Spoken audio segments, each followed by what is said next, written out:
Committee. Apologies for absence, please. Can I say thank you very much to Councillor Chung for substituting for Councillor Meeting tonight. Otherwise, we're all present, aren't we? Thank you. Declarations of pecuniary interest. Just to say that Councillor Teeth and I both chair the design and review panel, but we actually do not take part in the debate. We just really chair the meeting, so we don't have any input. Minutes of the previous meeting. Can you agree those? Thank you. Yes. Please note that this meeting is being sound recorded for subsequent broadcast on the Council's website and YouTube channel. Therefore, if you are participating in this meeting, you are consenting to being recorded and to the use of those sound recordings for broadcasting. If you have any queries regarding this, please speak to me after the meeting. Please also note that some members of the public may be exercising their legal right to record both the vision and sound of the meeting. This is entirely independent of the Council, and the Council has no control over the use of this recorded material. If you have any questions, please speak to the people who are making these recordings. Thank you. I'll just explain how planning works. The officers will present the report. Then those who wish to oppose the application will have 3 minutes to speak each. If 2 people speak, then the agent gets 6 minutes. If one objector speaks, then the agent gets 3 minutes. Councillors in those wards may wish to make a comment as well, so they'll get 3 minutes. As soon as everybody's had a chance to put their case, it then is completely up to members to have their opportunity first to ask questions and then to make comments, and then we will vote and determine each application tonight. I'd like to talk about the order of the agenda. We're starting with agenda item 14, then 7, 9, 12, 5, 10, 15, 6, 8, 11, and then 13. The reason why the agenda order is changed is dependent on the number of people that are attending on the night, which we were not aware of when the agenda is put together. Can I say this is a very big agenda, 11 items, and as a result of that, I will be timing the members section of questions and comments to give us a chance. I would say that if we were to go to 11 o'clock, you've got 11 minutes per item. If we went to 11:30, you've got 14 minutes. If we go to midnight, you've got 16 per item. So bear that in mind, please, when you put your questions, because we want to make sure that each agenda is dealt with fully, not hastening through. So, yeah, please be brief with your questions. Thank you. When you have an opportunity to speak, you will see we've got a traffic light system here. After 2 minutes, the amber light goes on, which means you've got 1 minute left. That means when the red light goes on, I will, if you don't automatically stop, I will have to ask you to stop. So it's always better, really, if you can just see that light is amber and you've only got a minute, and try and end your piece in a timely fashion, please. So the opening item is agenda item 14, and that is Ravensbury Estate. I hand over to Sam Levin, the officer, reporting today. Thank you, Chair. The application before members this evening is for the approval of reserved matters relating to appearance and landscaping for phases 2 to 4 of the Ravensbury Estate, Mitcham. The proposal has come forward following the granting of the outline planning application reference 17P1718 by Planning Applications Committee on the 8th March 2018. Following the signing of the Section 106 Agreement on 29th April 2019 and referral to the Mayor of London and the Secretary of State, the Council issued a decision for the outline planning application. It's important to note that the outline application granted the principle of development as well as matters relating to layout, scale and access. The proposal also agreed the quantum of affordable housing As such, this application solely relates to appearance and landscaping matters relating to the demolition of all buildings and structures and the erection of buildings from 2 to 4 stories to provide 179 residential units, provision of new community centre comprising 159 square metres, provision of new public ground, 161 car parking spaces, 311 cycle parking spaces, provision of new lighting, associated highway works, utility works and landscaping works. The proposal would replace existing prefabricated concrete panel dwellings with townhouses fronting Morden Road. These will be a mixture of 3 and 4 bed homes, incorporating gable-fronted pitched roofs and oriel windows at first floor level. These will project 300mm from the front face of the brickwork. One flatted block will be introduced at the southwest corner of the site, as well as one flat block on the northwest corner. These will be 4 stories in height, as accepted under the outline planning application, with the top floor set back from the principal front and rear elevations. Semi-recessed balconies will be incorporated at the first and second floor level, with communal entrances to these blocks to be located on the primary frontage along Morden Road. Along the northern side of the site fronting Morden Road, townhouses similar to those along the western side of the site will be introduced. These will be similar in appearance to those on the western side of Morden Road, incorporating oriel windows and gable front and solar panels located on each pitch. Off-street parking for each townhouse will be located along the front pitch of these houses along the defensible space. Along Ravenswood Grove, flatted blocks will be introduced. These will be 4 stories in height and incorporate semi-recessed balconies, vertically proportioned windows and communal entrances located along Ravenswood Grove. A new community centre of 159 square metres will be located within the central block at ground floor level. This will replace the existing community room of 85 square metres, resulting in an enlarged floor space designated for community use. This will be clearly legible from the street and a large ground floor visible from views around the development. Along the riverfront and southern corner of the site, townhouses will be introduced. These will be similar in appearance to those along Morden Road, incorporating gable front pitch roofs with solar panels located on each side.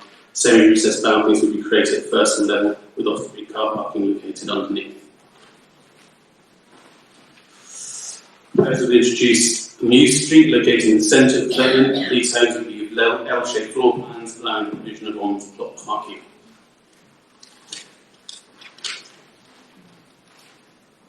The proposal will introduce a number of landscaping improvements. These will include a community rose garden along Ravenswood Grove, a swale running across the east-west street, grass community areas and under 5 doorstep play.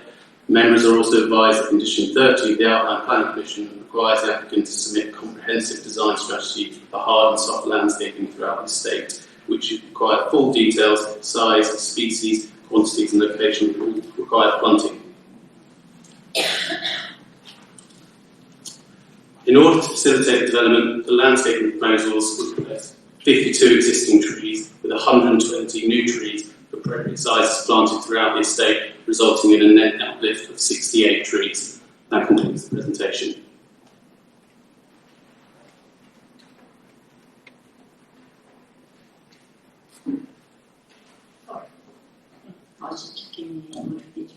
We have Christopher. Sorry. On the second page, Christopher Holt wishing to speak, please. Good evening, and thank you from Ravensbury Residents Association for the opportunity to comment on these plans. We are unhappy with the tree survey that has been made in the past. A number of areas have been lacking a proper survey of the trees, and I think other arboriculturalists noted that they didn't bother to note the actual location of the trees. And we're extremely unhappy with the loss of mature trees along Morden Road. We find that in the middle of a climate emergency, this has to be the most ridiculous decision to be made by Merton Council, and we are furious, residents are furious at the lack of representation by their ward councillors in addition. We understand there's a climate emergency in Merton, called by yourselves, and we find this abhorrent. Made on the back of the very poor consultation that residents have stated, We find this just ridiculous. So we worry about the management of the trees that will be introduced, and that's been brought up by Jane Plant, I think a tree warden for Merton Council. Clarion has had very poor records with regards to hedge planting along Raynes Grove. We are very angry with regards to the height of the massing along Raynes Grove, but we discussed this in the past and we weren't listened to. The density in the flood zone we find ridiculous, even though the Environment Agency has allowed this to go ahead. We find that this situation is very much on the edge, and there should be a higher level of flood risk that is considered in this area. We think it's going to affect the Raynes Court residents and other existing homes. Residents have actually stated in their submission to yourselves, 89% of Raynes residents surveyed are still against this redevelopment. That says it all, really, doesn't it? People are not happy with the consultation made by Clarion Housing. I've also been asked to state that there is one bedroom for one bathroom rather, for very large occupancy homes, and people find that this represents overcrowding.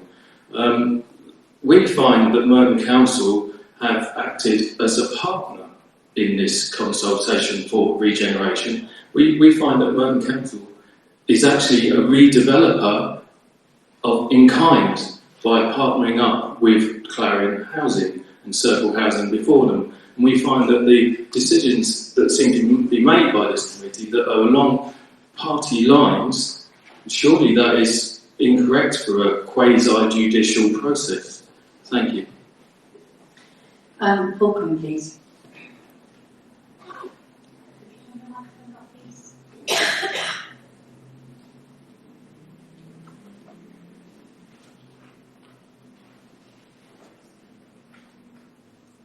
Thank you, Chair. The first 155 homes of the Merton Regeneration Project are already under construction, and the first of those new homes will be ready next June for Ravensbury residents. The application before you this evening builds on that momentum. It proposes 179 new homes, of which 56% will be social or affordable rented. Others will be replacement homes for resident homeowners who choose to stay, exactly in line with the residents' offer published back in 2015. All of the homes will be tenure blind. They meet or exceed London's space standards, both internally and externally. 10% of which are accessible. All communal areas are fully accessible. The new homes will be built to excellent environmental performance standards and will be much easier to keep warm, a stark contrast with the existing boiler homes they replace. Those energy efficiency measures alone deliver a 41% saving in carbon emissions. The green space throughout Ravensbury will be significantly improved. All Category A trees will be retained. Trees to be removed will be replaced with 120 new trees, doubling the number of trees in Ravensbury. And those new trees will be semi-mature and at least 6 metres tall at the time of planting. There have been historic concerns about flood risk in the area, and in response we've undertaken extensive consultation with the Environment Agency, so we will be providing sustainable urban drainage systems throughout the neighbourhood, and all ground floor dwellings will be raised to move from flood zone 3 to flood zone 1. This significantly reduces the flood risk to properties on the site. A community rose garden will be provided on Raynes Grove, and under 5's doorstep play has been accommodated in 3 locations across the neighbourhood. The existing community room will be replaced with a new, much larger community centre, and a construction management plan will ensure residents are disturbed as little as possible by traffic, noise and dust. Finally, the design of the new homes has been a collaborative process, with many community engagement events, 2 design-led pre-application meetings, and a presentation to the design review panel, where the scheme was given a green light. This is a thoughtful, well-designed scheme built in brick. It is low-rise in nature and builds on the strengths of the existing neighbourhood, with front doors onto streets, houses and pitched roofs. I hope you can support this application this evening. Thank you.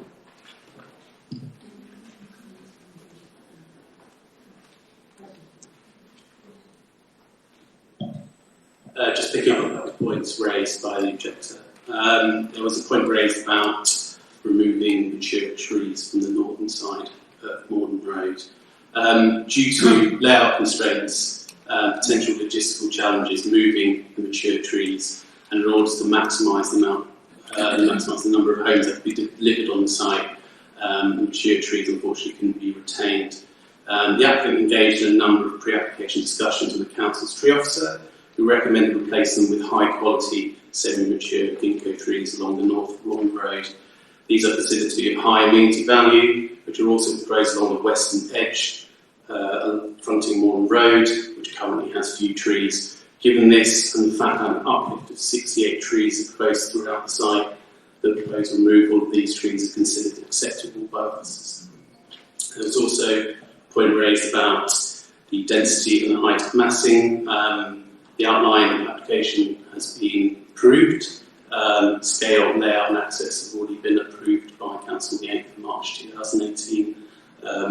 So the issue of density and massing isn't one for this reserve mass application relating to appearance and landscaping. There's also an issue raised around flood risk.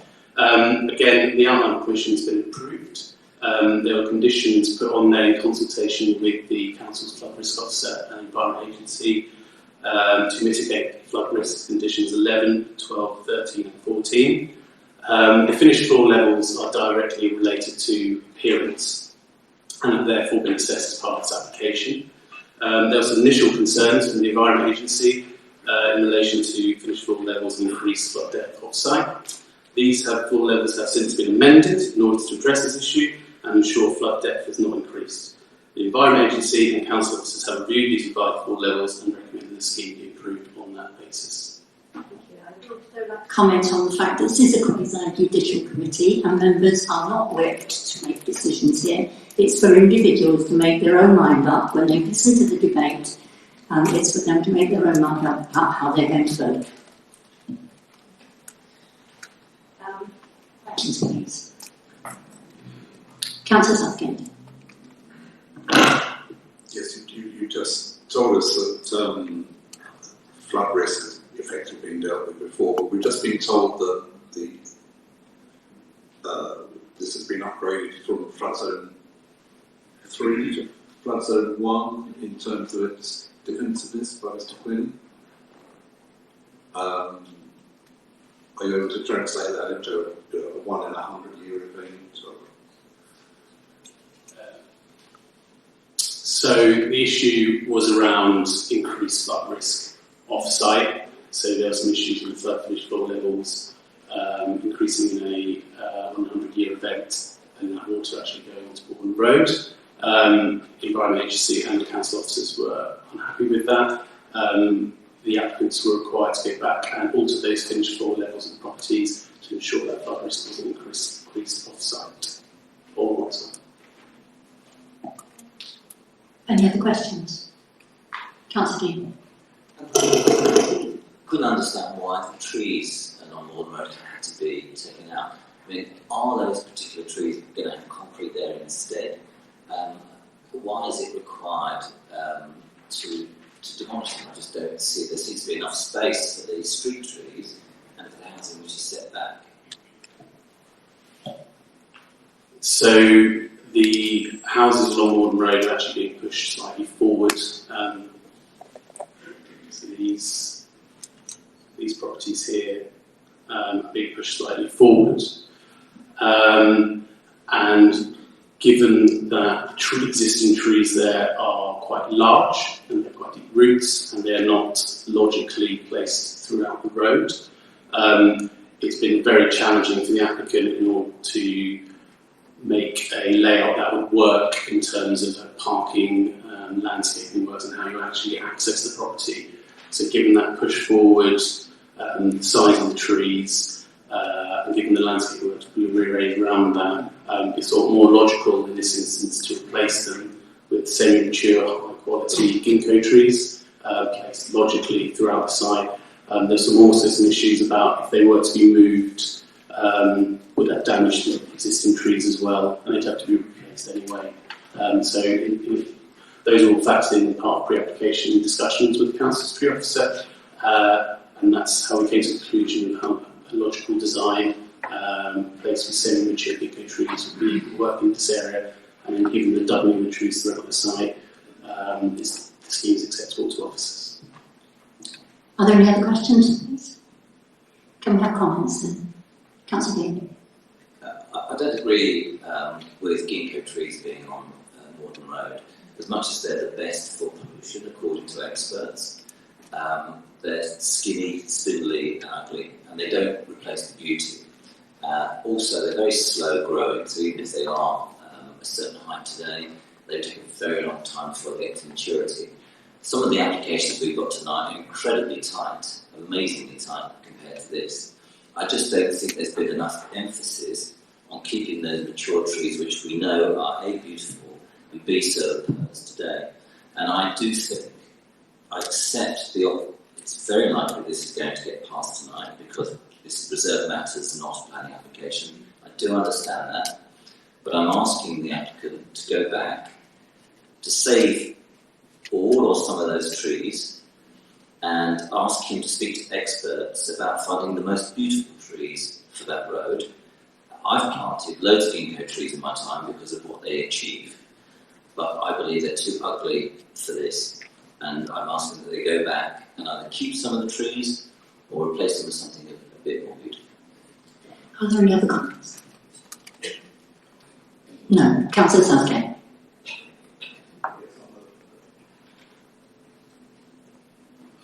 I do take account of what the design review comments to say in this instance, and they use language which perhaps we would not use, of wonder and delight, and that's nice to read, and also the overall green verdict, which we don't get every time. Having also to the side and looked at the samples and materials, I do think this overall is commendable with quality of design. Actually, I'm quite pleased with it. Any other comments? Seconder for your comment on the trees. Do you have a seconder for your comment on the trees? I don't think we see a seconder. I'm going to move to the vote then on this application. Can I see those in favour, please? And those against? And not voting. Then the application is approved.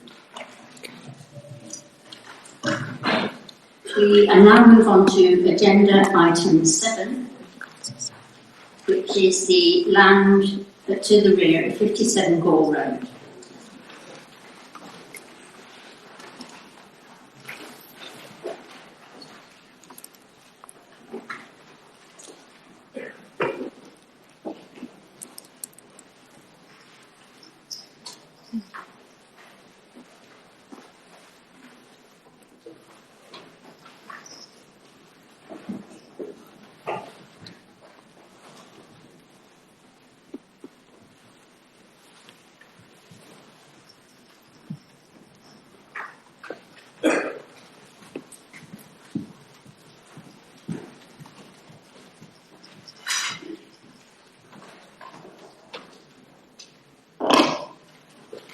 Thank you, Chair.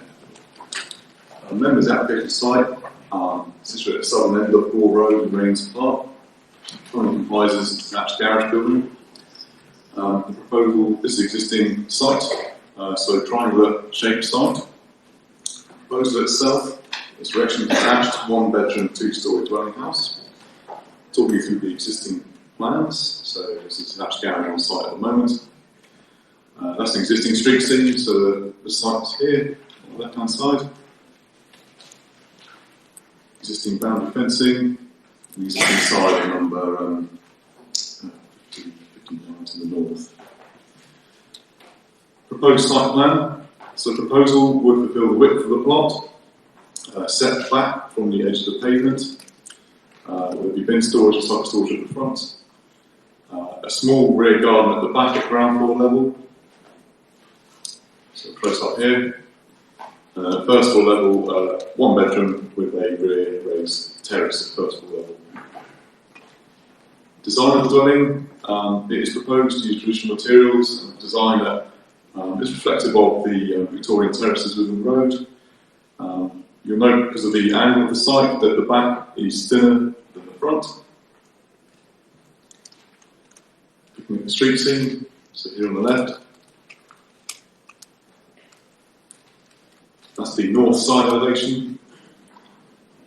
This is a screen to the balcony to be installed. And the south elevation high up on the boundary here. And a section plan just showing the dwelling there. The architect submitted some 3D visual aids to assist. So on the left, proposed, the right is existing. At the back, on the left again, right existing. And here, and some site photographs. So, this existing site, 2 flats to the north. So, left-hand side is a private gate of access around the corner. Some existing dwellings opposite. And this one there on the right-hand side is directly opposite the site. And a wider view back from the road there.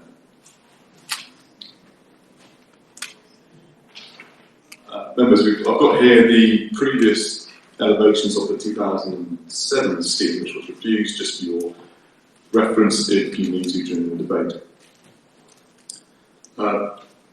Members, I turn your attention to the update modification sheet. We will note that we have received a signed petition by 32 people in objection to the scheme. Thank you.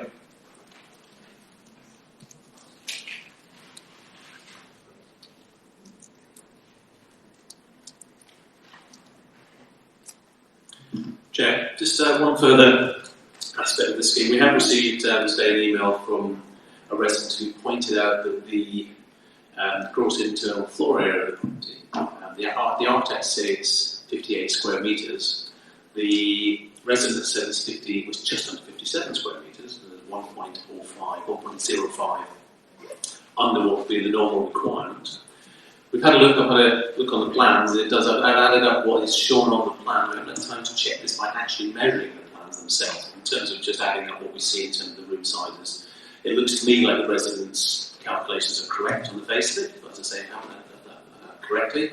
But I would say, whilst it's very marginally under the 58 square metres, in terms of the overall concept, the overall scheme, it's well designed, it suits the accommodation. It's only a 1-bedroom flat. So officers would still consider, even though it's very marginally under, that it's still acceptable in terms of the accommodation that's being offered for the future occupants. Thank you. I have Emily Fisher wishing to speak. Can you raise your comments when we come to it? Sorry. Would it, if the plans that we've been shown are not correct, would it not be better to defer this until we do have correct figures in front of us? I think it's for members to debate. It's for members to debate. You will have the opportunity to. Emily Fisher, please. Thank you, Chair. Good evening. Thank you for allowing myself and Alex the opportunity to explain on behalf of Gore Road residents why this application should be refused on the grounds of safety, design and standard accommodation. These proposals would exacerbate the existing road safety and traffic issues that Gore Road experiences on a regular basis, which is in direct contradiction to requirements in 3 directives of planning policy, which I'm sure you are familiar. Firstly, Merton's Core Strategy 20, which states that developers will be required to demonstrate that their development will not adversely affect the pedestrian and cycle movements, safety, convenience of local residents, on-street parking or traffic management, and that developments must incorporate safe manoeuvring for emergency vehicles and for service and delivery vehicles. This application will significantly reduce the space available at the end of Gore Road for vehicles to turn, and as such contradicts Core Strategy 20.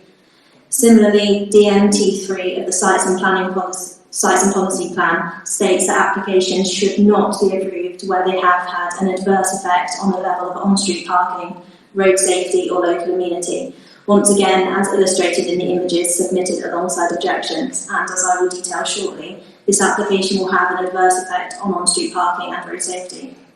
And finally, in paragraph 95 of the National Planning Policy Framework, it says that planning policies and decisions should promote public safety and take into account wider security requirements. It goes on to detail the need for developments to take into account access by service and emergency vehicles, patterns of movement, streets, parking and other transport considerations. Again, these proposals have not done so, and we're extremely concerned about the potential consequences should this application be approved tonight. So why do we have major concerns about the safety implications of erecting a building on this site? Whilst the officer's report advises that the proposal is unlikely to have a significant impact on the adjoining highway, the daily reality in Gore Road is the opposite. As you may know, the Apostles' Roads are notorious for being difficult to turn in, and Gore Road does not benefit from a wider end to facilitate turning vehicles. The end of the cul-de-sac is used by cars, vans, lorries and emergency vehicles to turn around with difficulty throughout the day. This is already dangerous and requires vehicles to mount the pavement, endangering passing pedestrians, including parents with young children and prams. Minor accidents such as damage to parked cars and lampposts happen multiple times a week, but we're more concerned about serious incidents. Very recently, 68 Gore Road, which sits directly opposite the site, sustained significant damage to the garden and damage to the house from a car that lost control in attempting to turn in a tight space. Approving this application and reducing the space further will make a bad and already unsafe situation worse, as the space to turn will be significantly reduced. To summarise, if this development goes ahead and the existing situation is made much worse, vehicles will not be able to turn around as easily in front of the garage, where it is already difficult to perform a manoeuvre. If the house is built, the area for turning will be even more tighter, and the result will be more people using the pavement to turn around. Thank you. Good.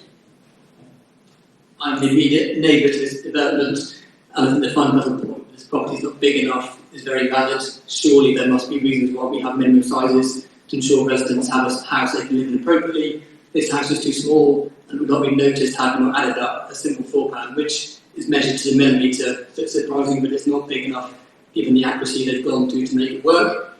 Further, the building does not meet the requirement of DND2 in terms of outdoor space. The back garden is very small. The terrace overlooks a busy A298. My house gets covered in soot from all the cars. This property will not give the resident a good quality of life. The planning officer suggested that whoever lives there could walk across the busy A road to go to a common to use an outdoor space. This is a common, there's no benches, it is not a park. And also the local gym costs in excess of £100 a month.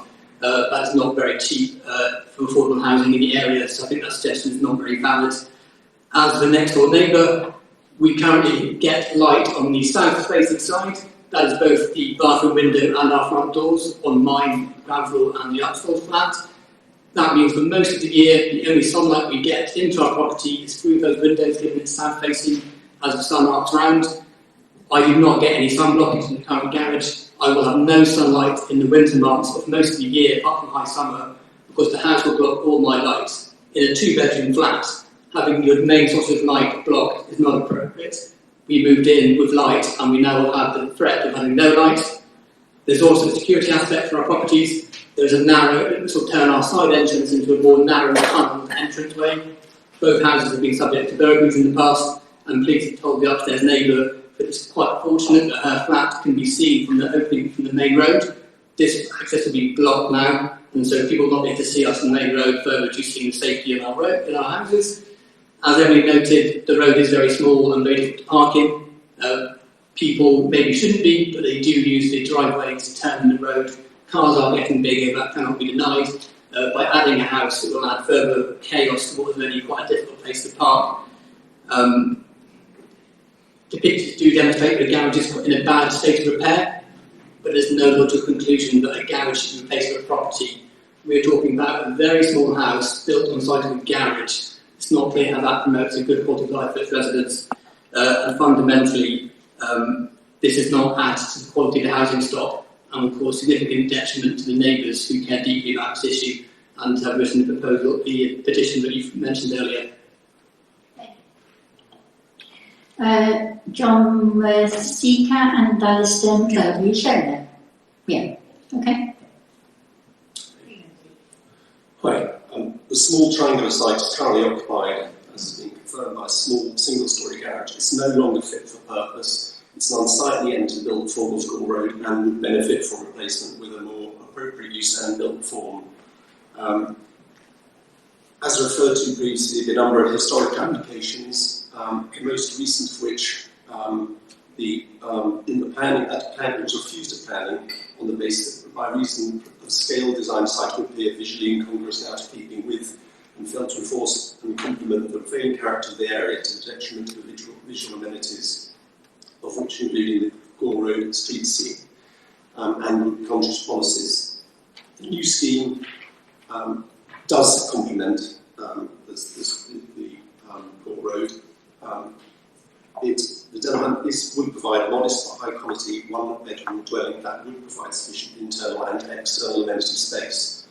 I think particularly when you take into account that apartments that actually can be bigger would have less amenity space, but I accept that that's just the difference between flats and houses. I would make a point about the highways. 4 out of the 5 adjacent roads that follow up to the east of Gore Road actually are pretty much the same width and have the same issues that Gore Road have.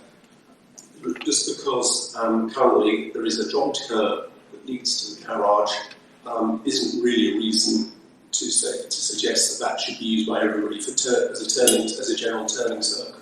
Perhaps when there is a driveway directly to the south over the pipework that leads to Grand Drive, 36 Grand Drive is it, which could be used instead. The development does complement the character of Gore Road, as I said earlier, and won't materially impact on any of the adjoining residential properties. The windows referred to for the flats are actually non-habitable rooms with obscure glazing to 2 bathrooms at each level of the flat. So the main windows to the flats actually face east and west. This building is located directly to the south. I think the application overcomes the historic reason for refusal and hope you will support it.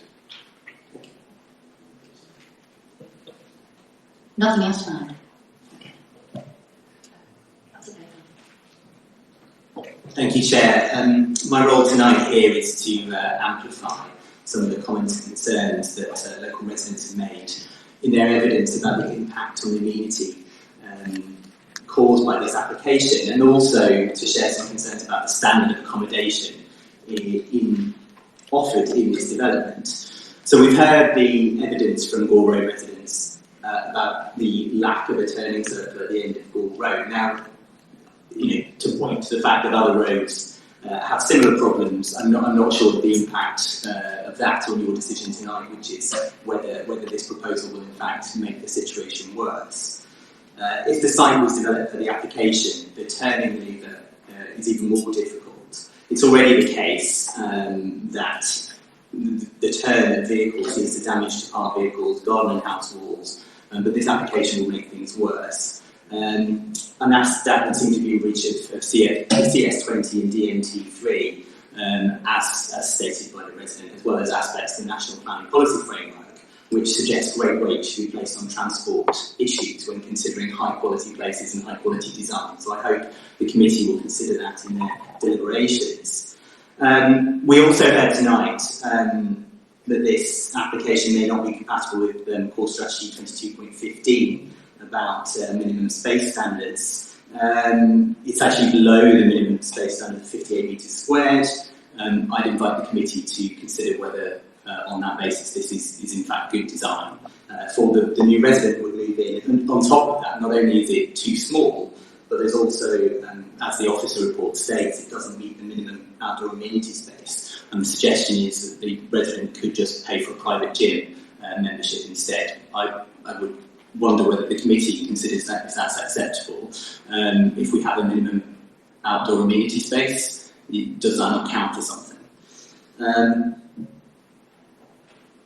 it's a tiny house, no outdoor space, and it might very well exacerbate traffic and risk of damage and injury problems. So I'd hope that the committee will consider that in their questioning and their deliberations and in fact reject this application. Thank you. Thank you, Chair. I'll pick up some points there. So, in relation to vehicles turning at the end, so you'll see here that the pavement starts here and goes back to where the site starts. So pavement running here, and on the other side, pavement over here. It's acknowledged it might be difficult at the end, but the applicant would be well within their rights to put up a 1 metre high fence tomorrow on the edge of their boundary, having the same effect as the current proposal would. So Highways have looked at this carefully, and although it would be, you could see it obviously permanently removing that garage area there, where some people have swung into over the land, we could not object for those reasons. In terms of on-street parking pressure, in the application report, the site is within a controlled parking zone, and we are seeking to remove permit rights for parking permits as part of this plan permission, which we control through Section 106 Agreement. In terms of the effect on light, there are two non-habitable rooms, and so we can't object on those grounds. The previous application was not dismissed at appeal or refused by the council on neighbouring amenity grounds.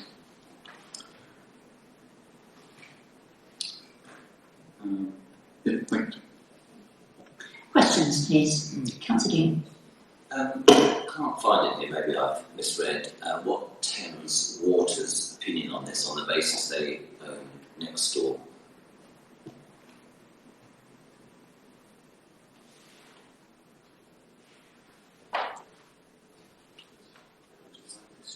No, we haven't had any comments from them. What happens? Do you normally ask them directly, or do they just know about these things? We normally consult them. Yeah. Did you consult them? And is it the case that they sometimes don't respond at all, or what happened here? Yeah, I mean we haven't had a response from them, and so yeah, that's the situation. Does anyone? I accept this is not a specific planning issue for here. I'm so sorry, there seems to be a parrot in the room. One thing I would say, Chair, I resent another councillor interrupting me. Yes, well, if you can keep the other parrot shut, I would. I do get very annoyed with it. The fact is that the specifics here are that Thames Waterland has the main sewage pipes going through along there. And each time anything's gone up here, they've had an opinion. So I was just wondering how important it is to the officers that they haven't come back, is the question I'm asking. Is there an answer? Just check file. Number 36 was consulted, and we haven't had anything back from them. If there was an issue with Thames Water in a technical way, which I think you're implying, then that would be a matter for the developer and Thames Water at that particular time. They would have to overcome that at that time. At this moment in time, we're not aware of anything specific that would stop this going ahead. But clearly, that's something they would have to sort out themselves. I can't prove it. The land for number 36 has been built on without Thames Water's authority. And it isn't Grand Drive's land, it's Thames Water's land. And maybe you have information that's the opposite, but the issue for me is that land is Thames Water's because everything along there, they have a huge interest in for, this is the main for South London, so I'm just surprised that there's been no conversations taking place for this. Are there any other questions? Councillor Southgate. Very quickly, just to be clear, the gross internal area is 1 metre short of the recommended minimum in the land plan. And in addition, just to check the amenity space, I see some 7 square metres at the rear plus the terrace, but either way short of what we would normally see. So the outdoor garden is very, very small, 7 square metres at ground floor level with a first floor terrace of 9 square metres. So again, I mean, whilst it's small, but there's 2 options there, and there's also a 1-bedroom house. So in the local plan policy, it is in the supporting paragraphs about trying to achieve 50 square metres for every new house. But we have to take a balanced view with that. Not all sites can accommodate that. And we think with this proposed as a 1-bed house, we think this works. Are there any other questions? Councillor. Thank you, just a very, very quick question. On page 47 of the recommendations, you've certainly got the construction management plan, but could we ask the applicant also to submit a construction logistics plan which concentrates on the issues of vehicles turning around in the cul-de-sac?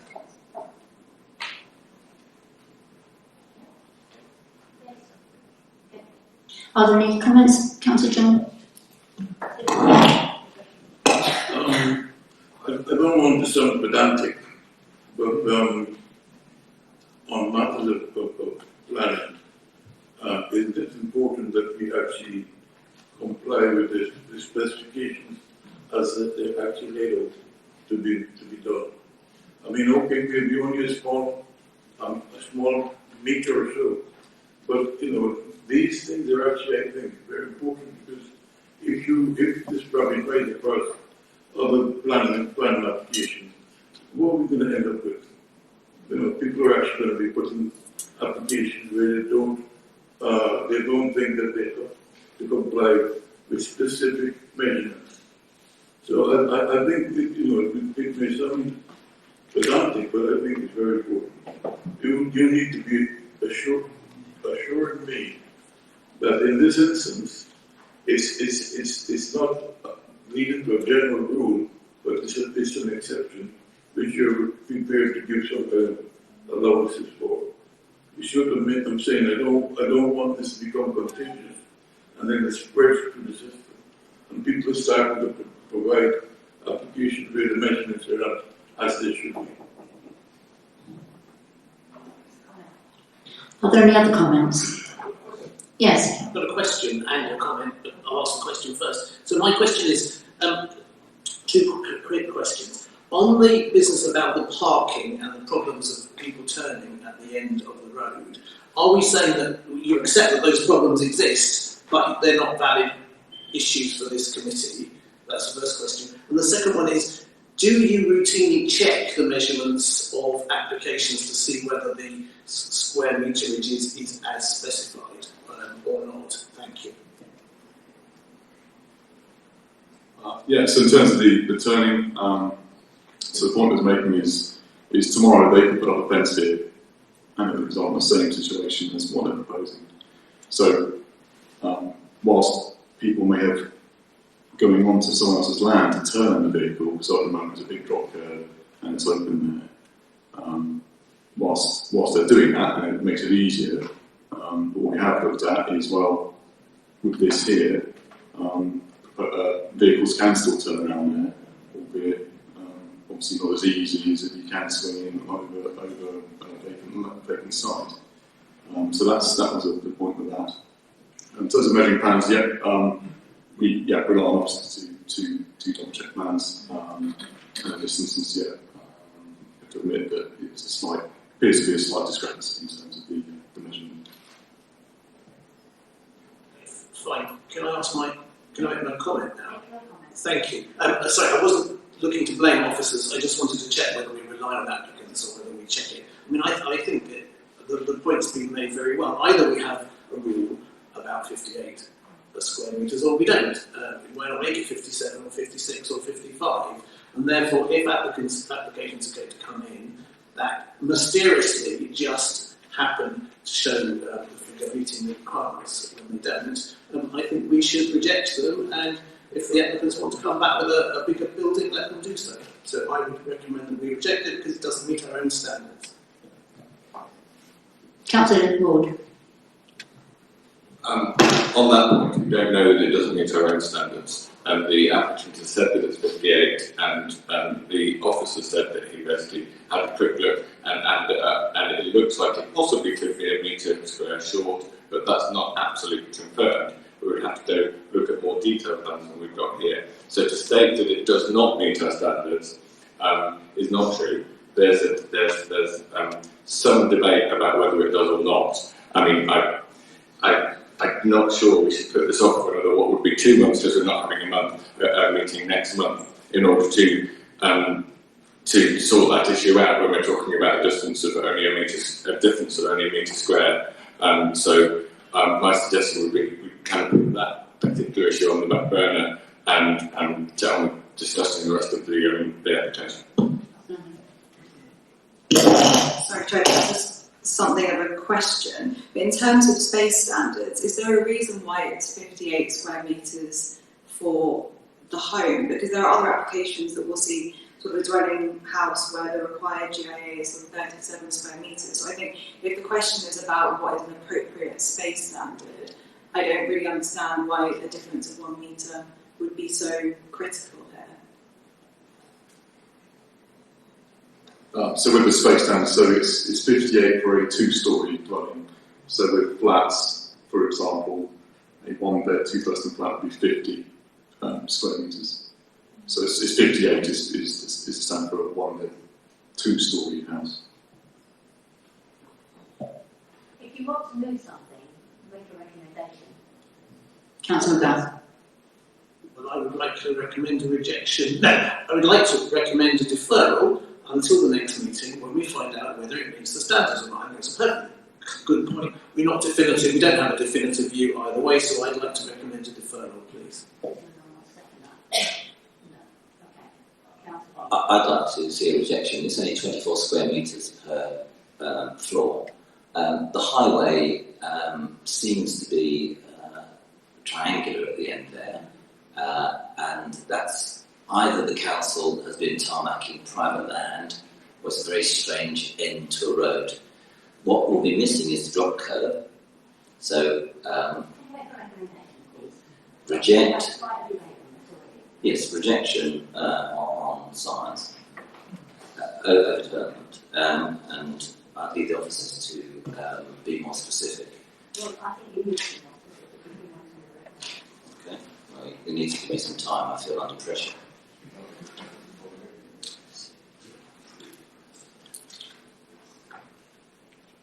So DMT, D2, CS20. It's the officers. No, you carry on. Do you have a second? Okay. Can I see those in favour of the recommendation? The recommendation? So that people know what they're voting for? We're rejecting this on overdevelopment and specifically DMD2 and CS20. But the officers need to confirm they're the right ones. Yeah? Okay. Those in favour of the recommendation, please show. Those against? And we're voting on the overall recommendation. Those in favour of the application, please show. Those against? The application is approved.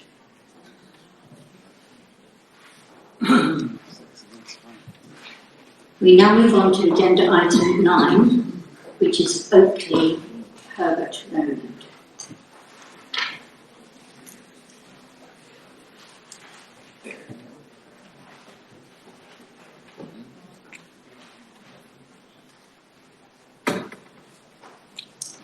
Thank you, Chair.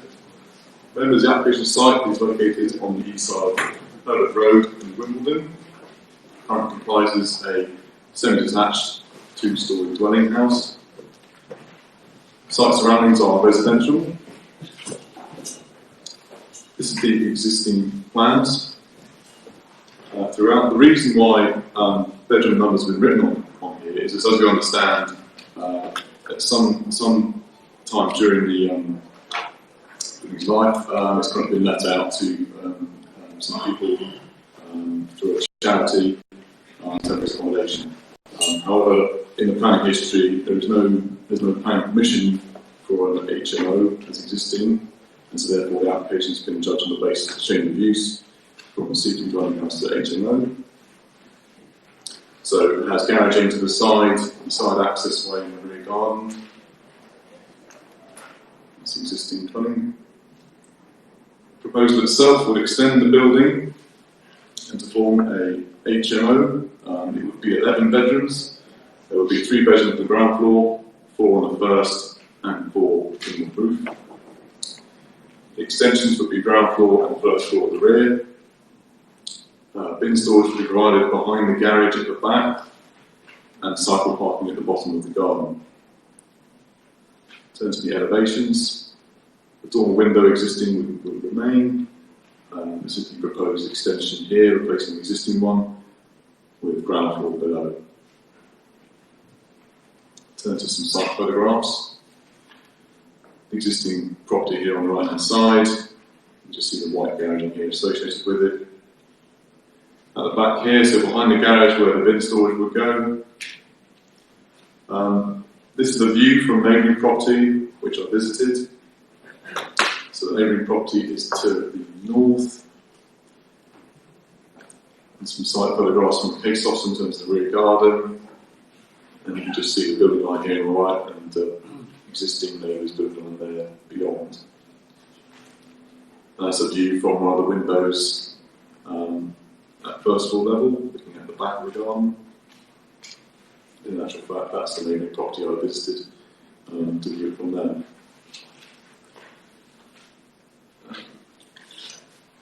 Then I'll turn attention to the modification sheet. You'll note we have received a petition against the proposal signed by 62 people.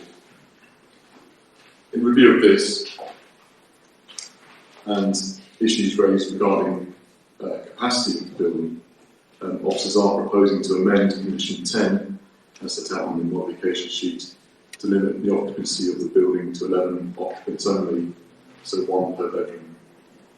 Thank you, Chair. So, what,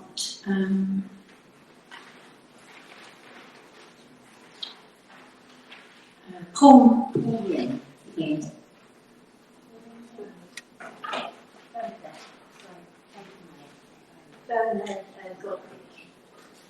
Bernard Godrich. Thank you, Chair. The community reiterates its opposition to this application.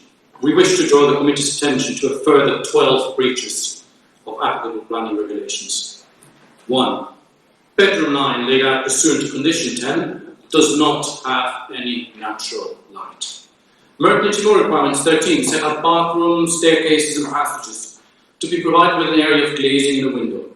The proposal is in breach of the following instances. The ground floor passage and staircase to floor 1 have no window. The staircase between floors 1 and 2 has no window. The passage to the first floor kitchen has no window. The first floor landing has no window. The ground floor bathroom has no window. Merton.TV requirement 16 sets out minimum standards for kitchen size and appliances. The proposal remains in breach as only 2 kitchens are included, whereas 3 kitchens are required if you have 11 residents there. There are no facilities for cooking food, such as cookers. There's insufficient countertop length to accommodate the required food preparation area and cookers and sinks.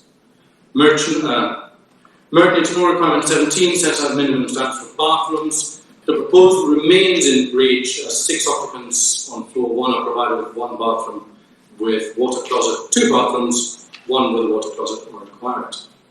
Moreover, the plan submitted by the applicant is incorrect or misleading. The first floor view shows 2 steps between the original building and the extension, which conflicts with sections A and B.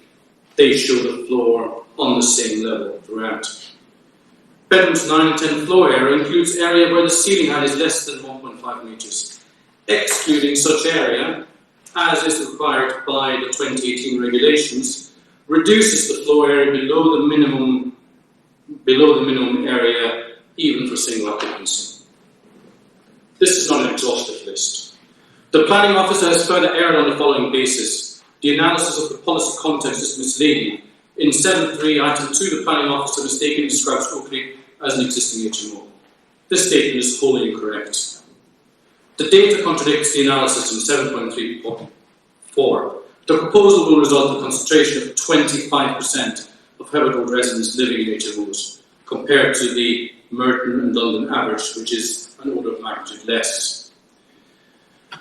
As you've said, 62 local residents, the entire community, have represented to council and this committee. The proposed development would have an unacceptable impact on neighbouring amenity. The facts are clear. This application is non-compliant, flawed, wholly misleading, and contains many misrepresentations. It does not adhere to Merton's own policies that support residential homes and communities, and must therefore surely be rejected. Thank you. Gareth Roberts. Thank you. You've already heard a detailed review of the ways in which the proposals for Oakley fail to meet the HMO standards set by Merton. I'd like to cover 4 points from the wide number of objections made to this planning application. Number 1, the application's history demonstrates a material risk for the effective management of the development and the immunity of new and existing residents. The applicant has submitted low quality information as part of its original application. It has failed to make sufficient changes to bring the proposals up to the required standards. It has not been transparent and consultative with neighbours as part of the process, and it has not included any evidence of a management track record or sensible plan for such a large HMO that could be responsible for vulnerable people. It is very likely that there will be a negative impact on amenity for both current residents of Herbert Road and future residents of Oakley. 2. The officer's report concludes that the proposals for Oakley will not result in a permanent loss of housing. This is incorrect. The current use class is a C3, a single dwelling house. The officer's reference to it being an existing HMO in section 7.3i is incorrect. Because the proposed HMO is so large, accommodating up to 18 people, okay, change today to 11, it falls outside of the residential use classes, which only apply up to 6-person HMOs. Therefore, it should be classed as sui generis. This could set a worrying precedent for the loss of residential in the area that would run contrary to Merton's stated policies of adding to permanent housing stock. 3. The character of the area is predominantly as family housing, and the proposal would signify a marked change to that character. There are several ways in which the area already achieves Merton's objectives of mixed and balanced communities. There is a large quantity of rental accommodation available on ASTs. In the local area, there are a range of hotels in operation and further hotels in the planning pipeline. A more suitable proposal for Oakley, which is an 8-bedroom house, would be to convert it into 2 separate houses or a number of 1- and 2-bedroom flats that fit with the character of the area and add to permanent housing stock.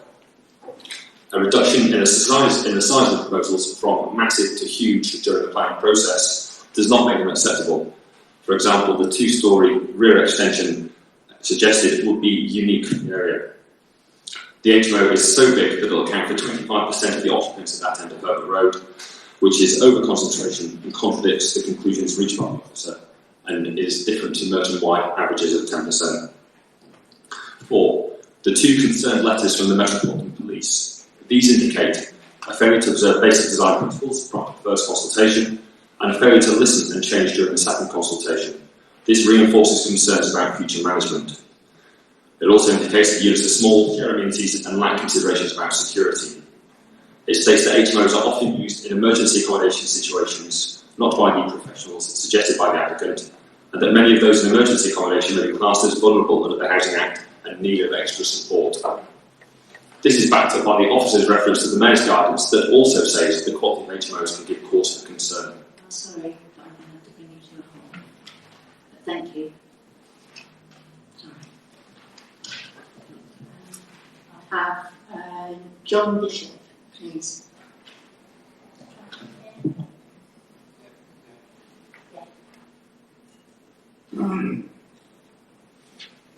Thank you. Good evening. We are seeking plan permission for a 2-storey rear extension and the continued use of the building as 11-bedroom HMO. It's accepted that plan permission has not been obtained in the past for an HMO, but it has been used as that type of accommodation for the past 8 years. The entire reason for this planning application is my client is seeking to regularise that situation and formally grant planning permission for the use of the building as an HMO. At the same time, we are taking the opportunity to improve the quality of the accommodation, hence why we're making the building larger. We are providing additional living space and much better, higher quality accommodation, which will be used for young professionals who live in the Wimbledon area. We are meeting an identified housing need, which is in short supply in the area, and it will meet a need that is most certainly required. We've worked closely with planning officers since we submitted the application back in June. We've had a number of meetings and we meet the requirements of the FPG relative to HMOs. Again, this is not a new build, this is a conversion of an existing building, and the officers were content that what we are proposing meets all of the requirements and the planning policy. So just in summary, we want to really emphasise that we are seeking to regularise the situation here and obtain planning permission for a use which has already operated for the past 8 years. We're only proposing 11 bedrooms as a result of the reduction in scale. The building already has 11 bedrooms and is used for HMO type accommodation. And we are, in addition to that, providing much better quality accommodation than currently exists. So we therefore hope you can support our application. Thank you, Chair. My principal concern here, and that of residents as we've heard, is the increase in intensity of occupation of this site and the application you're proposing and the impacts therefore on the immunity of local residents, but also the standard of accommodation that's being offered to the occupants and how that relates to Merton's own HMO requirements.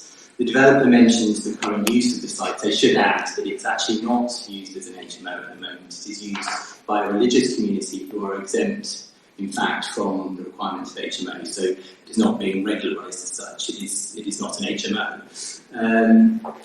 So the core strategy, the things that residents have discussed, and I go to the heart of our core strategy and the HMO requirements, and I think to ignore them sort of rips out what it means to have a proper HMO. So CS 22.15 requires Merton to apply housing quality standards, including minimum space standards to all new dwellings in the borough, including dwelling conversion and houses in multiple occupation. You've heard from residents tonight about questions around the space standards, again, of the bedroom. So you're talking about what the individual residents will live in. The width of the overall development, owing to discrepancies in the plans, and the size of some of the bedrooms, including 9 and 10, where they only meet the size requirements if you include bits where the ceiling height is very low. And I hope the committee would be interested to know and ask questions about this in the capacity application. So DMH5 looks at HMO requirements. One of those is about not leading to the over-concentration of the type of housing. We've again heard this is actually a large HMO on a relatively small street, a street that's primarily family housing, but also some rented accommodation as well. And it's a very big HMO. DMH5 also incorporates the rigorous rules around the HMO requirements, which included Para 13 on natural light. We're looking at windows open to external air. Bedroom 9 does not have that. Most of the staircases and passages do not have that, as listed by the residents. Similarly, Para 16 looks at the number of kitchens shouldn't be shared by more than 5 people. Now, up until today, in fact, this application is looking at 18 people in this house, 2 kitchens. It's now 11 for 2 kitchens. It's also extremely unlikely that the requirements on food storage and food preparation space are met by this development. Can the developer and all the officers set out exactly how those requirements are met, as it's not touched on in the officer report? I also very briefly wanted to touch on Merton's rules around the loss of family housing. CS 22.27 talks about where family housing is lost, the new development should look at incorporating at least one family-sized unit. These are all single rooms. It is, as mentioned, currently classed as family housing. there is no replacement of that family housing in this development. Thank you.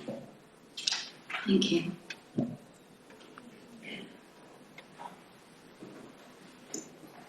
Thank you, Chair. So, I think firstly with the existing use of the building, we have looked into this and we consider it to be a C3 dwelling house. So, we do disagree with the applicant in that sense. The HMO guidance, so we have looked at that. That is something obviously is used by the HMO licensing team. So we're looking at HMO applications. So if planning permission is granted tonight, they will still have to apply to gain an HMO license for the building. We have conditions so that the layout is fixed as shown, so that only 11 bedrooms can be put into the building. And also we have conditioned the number of occupants now, just one per room. In terms of the Met Police's comments, so we have conditioned as well security measures, which is our main issue, to be conditioned and to be submitted to us. And in terms of room standards, I've measured each room and I've taken into account the loft rooms, and they do comply with the HMO guidance rooms standards, which are strangely slightly shorter in their standards than a normal dispatched space standards, for example. If that assists you. Thank you. Questions? Ms. Councillor. Thank you, Chair. I just wanted to confirm that despite the fact that the applicant has said that this has been used as a HMO for the past 8 years, it hasn't been licensed as a HMO. No. Councillor Ward, sorry. Thank you. I think I am also probably a little bit confused about the difference. My understanding from what I've heard from many people so far is that it's not technically an HMO, it's a dwelling house, but because, as the board member mentioned, dwelling houses which are religious societies are exempt from requirements on HMOs, that it could be technically a dwelling house, but having been used as an HMO, but not illegal as an HMO because they're exempt from those regulations. Do I understand that right? So they might be exempt from the HMO licensing regulations. I mean, in terms of breach of planning, that would have to take some looking into, but from what they've said, we looked into it in terms of planning history. From our point of view, it's still a C3 dwelling house, and that's the basis of the application we've assessed it. Councillor. As local councillor, I can tell you it's a dwelling house. I think it's empty now. Nobody lives there. The question is that what date did the officers agree this, and what date did the officers realise it's not an HMO? So that was just during the assessment of the application process. So it was brought to my attention by the case also, we looked into it, and we concluded on that issue. But it was from the documentation here, where it talks about being an HMO, doesn't it, in this document? Maybe if it does, that's an error. So on the application form, for example, said change of use to an HMO. So we looked at it, as I said, but from our point of view, it's a C3 dwelling house, and that's been the basis of the assessment. Councillor Christine. Could you confirm whether, I think it was bedroom 9, does not have access to natural light, and whether that does actually breach any planning rules and or guidances? In terms of bedroom 9, so bedroom 9, as you can see, so there's no alterations proposed to the front of the building in terms of roof lights, but it does have this roof light here, which will serve that bedroom as far as I can see. Councillor Jim. Yeah, following up on on that question. Could you give me the assurance that the entire building is actually covered by the proper lighting effects? Issues is that there are not windows in rooms, and see that this is actually not in compliance with regulations and so on. So I want to be clear about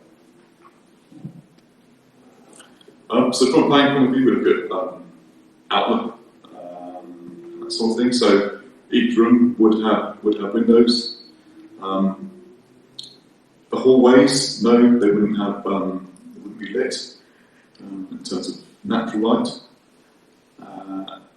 And the only bedroom that's served by just one roof light is bedroom 9 here. That's all. Councillor McGrath. Can I just check a couple of big things? On that point about the hallways not having natural lighting, is that a requirement that they should have natural lighting? That's my first question. The second one is, there's an email I'm sure you've seen from Mr. Goderich, where he talks about the drawings not being correct, that they show a greater frontal width than actually is correct, which means that some of the bedrooms are smaller than the required amount. Have we checked those calculations, those drawings, to see whether Mr. Goderich's comments are correct? And secondly, can we just come on to the business about the kitchens? Am I right in saying that the kitchens, and possibly the food storage area, the kitchens don't meet the requirement of at least no more than 5 people per kitchen? And are the food storage units big enough? Thank you.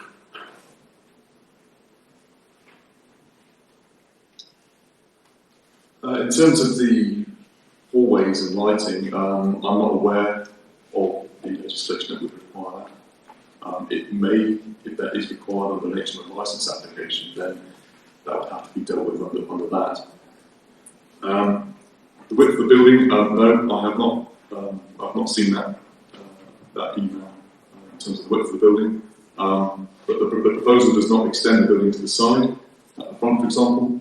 That stays as is. The extensions are at the back only. In terms of the kitchens, I have seen the guidance, and it does suggest 5 occupants per kitchen. So whilst there's a slight shortfall here, being 11 occupants, but we have sought to see if that could be moved, but that is the scheme before us this evening. As I said, we do still have to go through the HMO licence application, where further details on those issues would be assessed. I think I want us to move on this, please. It seems to me that it's a massive intensification of use, and I hope someone will move a recommendation. Yes, I mean, I think this has to be rejected. Forget the law, I think we shouldn't treat people like this. We should not be making people live in hovels. I don't see any emergency exits, I don't see any natural light. This is a house, it's a large house, but I cannot believe that this is even in front of us. I am deeply disappointed that we've got this far. I think this has to be rejected. I don't know the principles on this, but I would imagine overdevelopment on a relatively small plot, and I'd like other councillors to add more. Can we get a second, please? We were seconding it. Yeah. Okay, well, I think I'm getting the feeling here. But just I'd like to move to the vote on that. On the intensification of use. Can we see those in favour, please?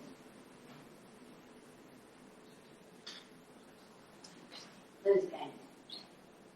Not over. And then the application is rejected.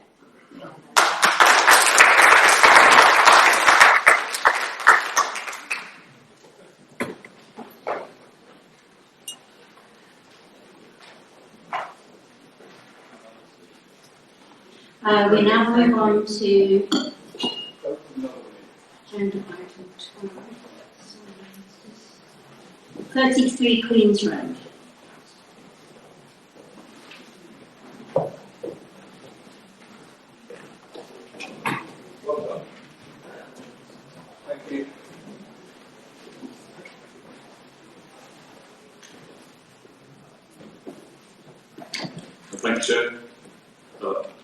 members, the application site is 33 Queen's Road on the eastern side of Queen's Road in Wimbledon, very, very close to the town centre.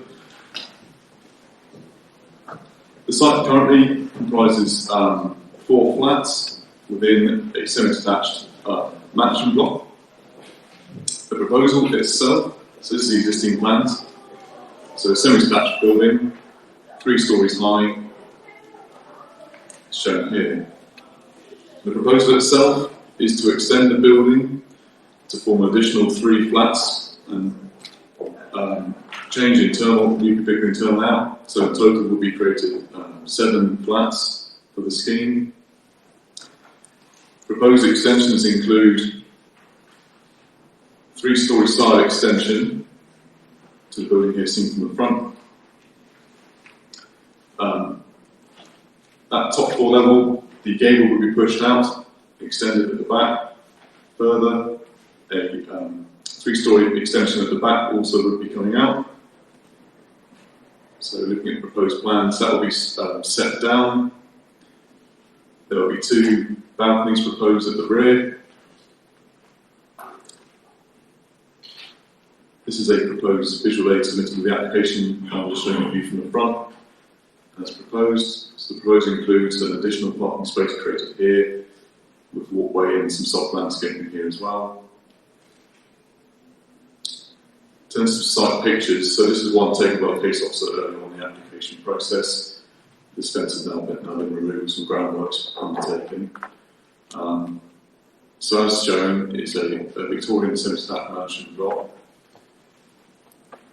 To the side, so the proposed extension will extend to the side of the building here. That's the neighbouring property here to the right. That's the site here on the left. View from the side, so the extension to the side of the building will come here. As I said earlier, another picture taken from the back. So this would be demolished as part of the building. As I said, this gable will be pushed out with another gable extension coming out, and the neighbouring property to the south. The rears of the building can be viewed from the road to the south. So that's the neighbouring property here. The site is behind these trees here. There will be some tree removal to make way for the proposal, and therefore this would be exposed to view from the back here, so it's just to show you that. I do have the plans here from the previously reviewed scheme back in 2007, if you refer to it in the debate. So members' attention now to the modification sheet. There was discrepancy on the floor plans, where you have now received some amended floor plans there to do with position of 2 windows. The Council Conservation Officer has reviewed the amended plans which have been shown to you this evening and provided their comments there in full for your interest. Thank you, Chair. John and Sassportus. Hi, thank you.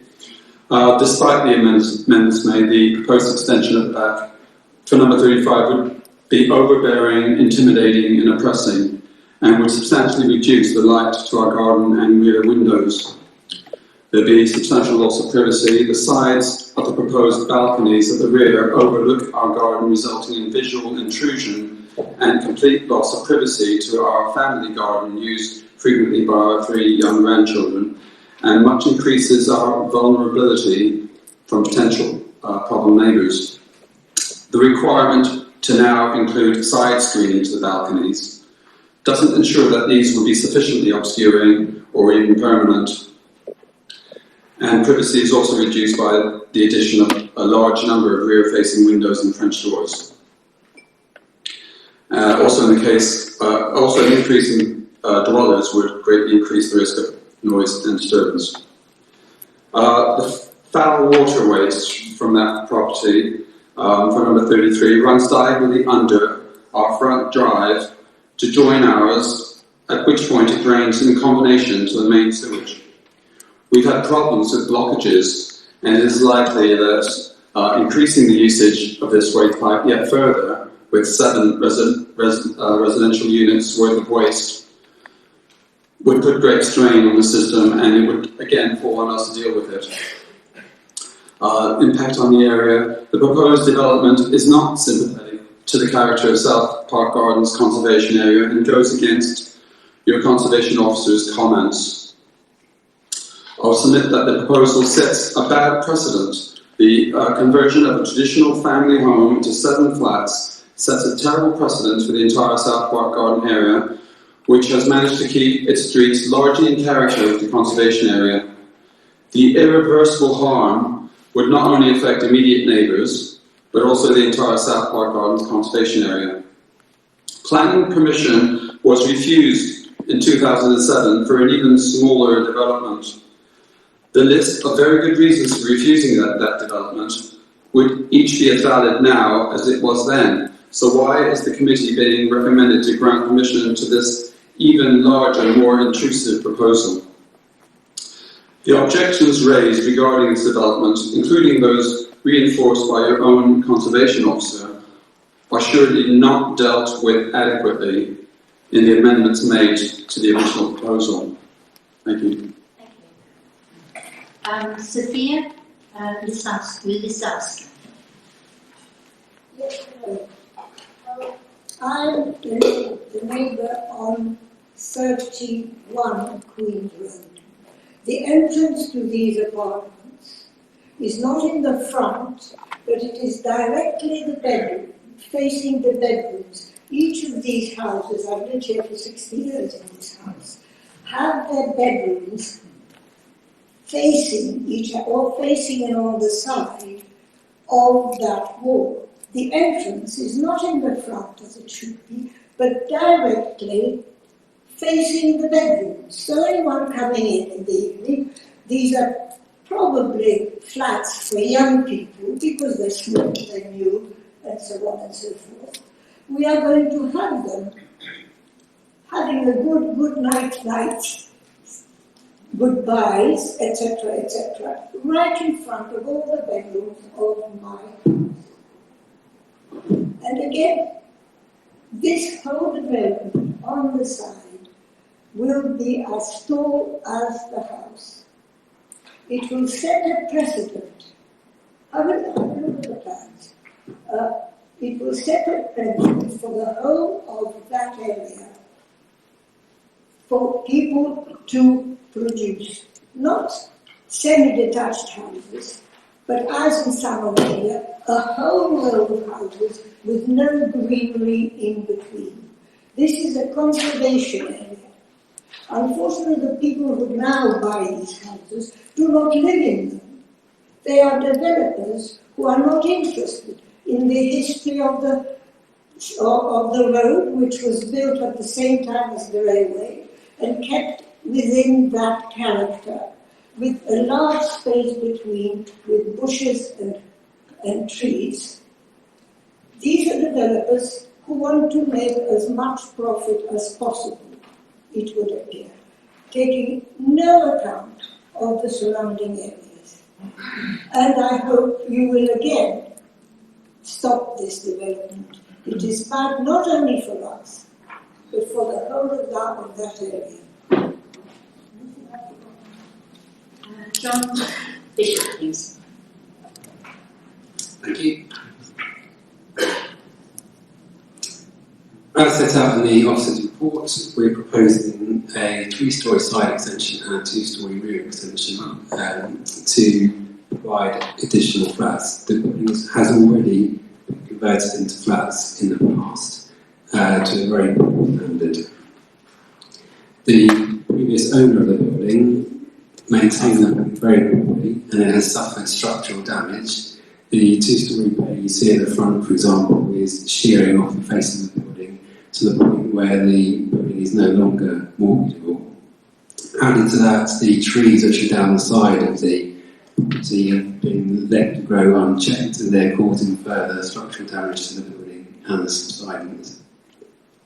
There's also a problem with Japanese knotweed in the rear garden. Just to clarify a point that the planning officer made, there's no groundworks being undertaken. The diggers that are in the garden are currently clearing the Japanese knotweed. So our proposal is seeking to repair the structural damage that has been taken to the existing building, whilst at the same time taking the opportunity to provide additional high quality accommodation in a truly sustainable location. We submitted the application in May, and we've had a number of very productive meetings with the planning officer and the conservation officer. In developing the design of the proposal, we've had due regard to the South Park Conservation Area appraisal. Reading through that document and the history of the area, it's very clear that the reason why it's designated as a conservation area is because of the architectural detailing and the visual appearance of the building and the contribution that they make to the area, i.e. it is derived from the ornate brickwork, period features and the attractiveness of the buildings themselves. There's nothing to do with spaciousness or a particular type of building. So what we are seeking to do is to preserve and enhance the character of the conservation area by restoring the original building back to its former glory, and also providing an extension to the building which is sensitive both in terms of scale. We maintain a very large gap to the boundary still, and we incorporate ornate brickwork, traditional period architectural details which complement the original character of the building.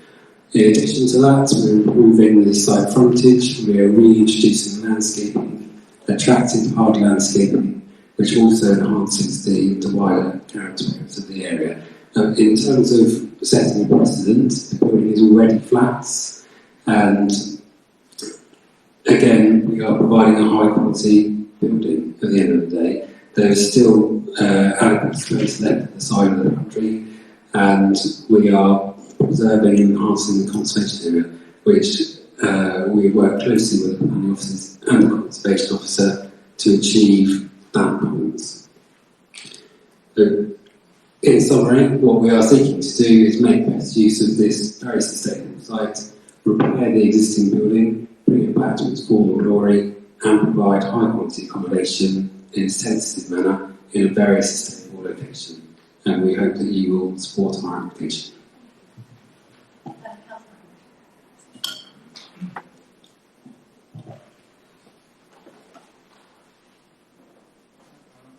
Chair, thank you very much. I'd like to make 5 principles. Oh, I can move it. Oh, no, I'm all right, thank you. Chair, I'd like to pick up on 5 principles which I hope members will consider when making their decision tonight. We have heard some of them from residents, but I think it's important to reiterate them. The first is the 2007 rejection. The point that's already been made tonight, which I noted as well, is that the footprint now proposed is greater than the 2007 rejection. So I hope that members will take that into consideration. Number 2, I do think it does set a precedent for greater overdevelopment in this street. The point has been made that there are few flats, that houses do tend to be uniform, and I think this does set a precedent that could mean that this committee is having to look at a number of different applications in this vein over the years to come, and I would urge members to be very cautious on that. The third point, conservation area, has been mentioned. In Merton's own sites and policies plan, this building is picked out as having a positive contribution to the character and appearance of the conservation area. So again, I would ask members to take that into consideration. We've heard this evening about landscaping and enhancing the conservation area. I have to say I don't see that, I don't agree with that. I think the current setup is better for the conservation area. The fourth point we've heard tonight put, but again that's something I've picked up, it is the loss of light and the loss of privacy in 35 Queen's Road. We've heard this evening about 31 Queen's Road as well. I think that's an important principle. And the final point, Chair, number 5, is the proposal for 3 parking spaces, and I'd have thought that somewhere between 7 and 10 spaces, or 7 and 8 spaces would be more appropriate. So, Chair, thank you for allowing me to speak. I do think each of these 5 points, 5 principles, are principles that would have guided committee decisions in the past. I hope that members will consider very carefully what they've heard. Thank you, Chair.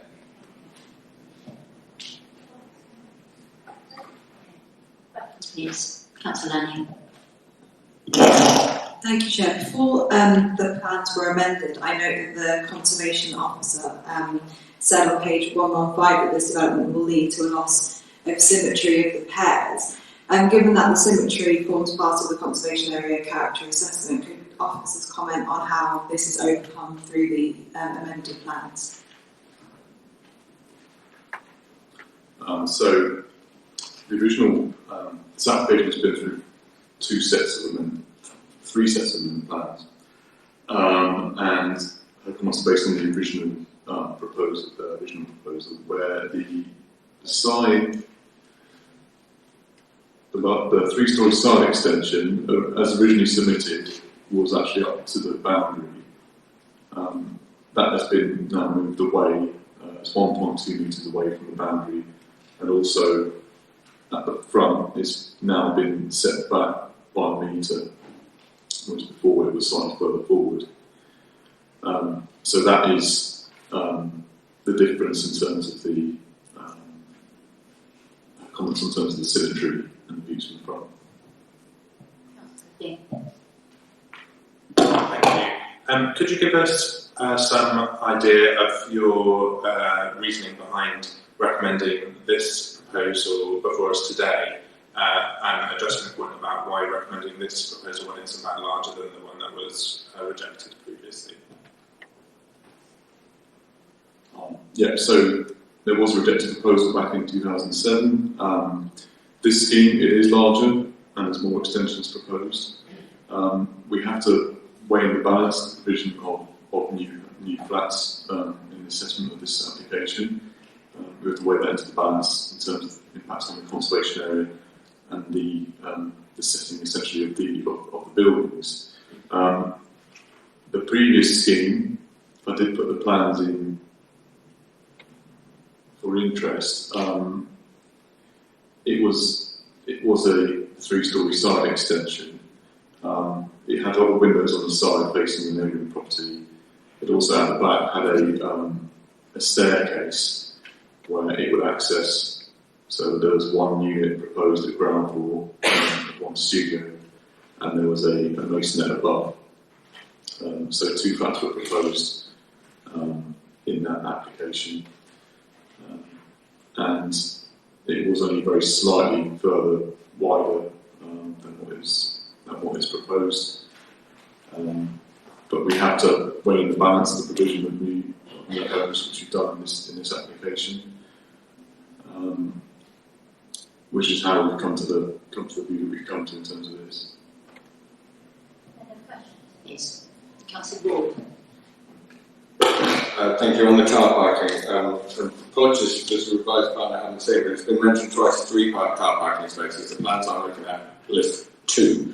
But can you tell us that for taking the what would be the new development as a whole, 5 one-bedroom flats into 2-bedroom flats, and the fact that it's so close to all the public transport links of Wimbledon Town Centre, what would be the requirement if this was, for instance, a new build in that area of certain flats for car parking spaces?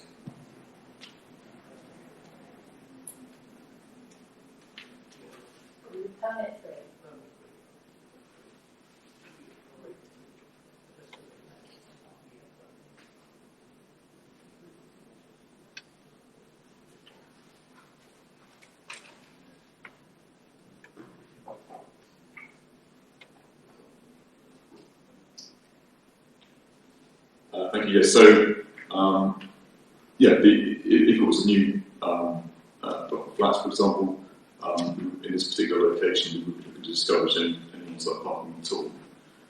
But we do have the use of the permit through Section 106 Agreement to prevent further permits being obtained for the extra flats, which is what we're doing in this case. Councillor. Thank you, Chair. Yes, it's told us that it incorporates attractive hard landscaping, which to my mind is an oxymoron. And looking at the frontage and the CGI, that really does detract from the character of the conservation area. I just think that's deplorable actually, compared with what's there now. I was pretty by the intention, but I think it would be a great travesty to allow that with that sort of 3 cars driving on and off without regard to pedestrians. They're all Teslas. What's the question? Yeah, question is, so at the moment, is there any off-street parking? Yes, because one plus the garage. That's the so.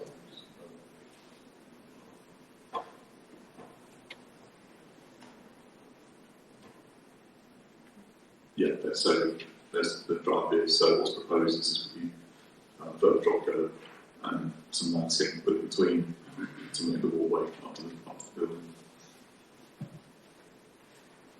I'd like to move to comments, please. Yeah, are we okay with that? Can I have comments, please?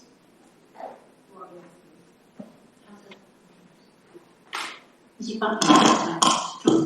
Point. Okay, it was stated in 7.7 that trees were removed from the rear of the property. However, it hasn't stated whether or not there will be any replacement. And I'm just wondering why. Is there no space for replacement of the trees? In terms of trees, yes, so we have put on a condition seeking replacement landscaping condition. We believe there is space at the rear of the site, back here, but also a small front section here, which is almost the size of a car parking space, you could say, where there's to be some sort of landscaping here, so potentially you could get a couple of small trees in there as well.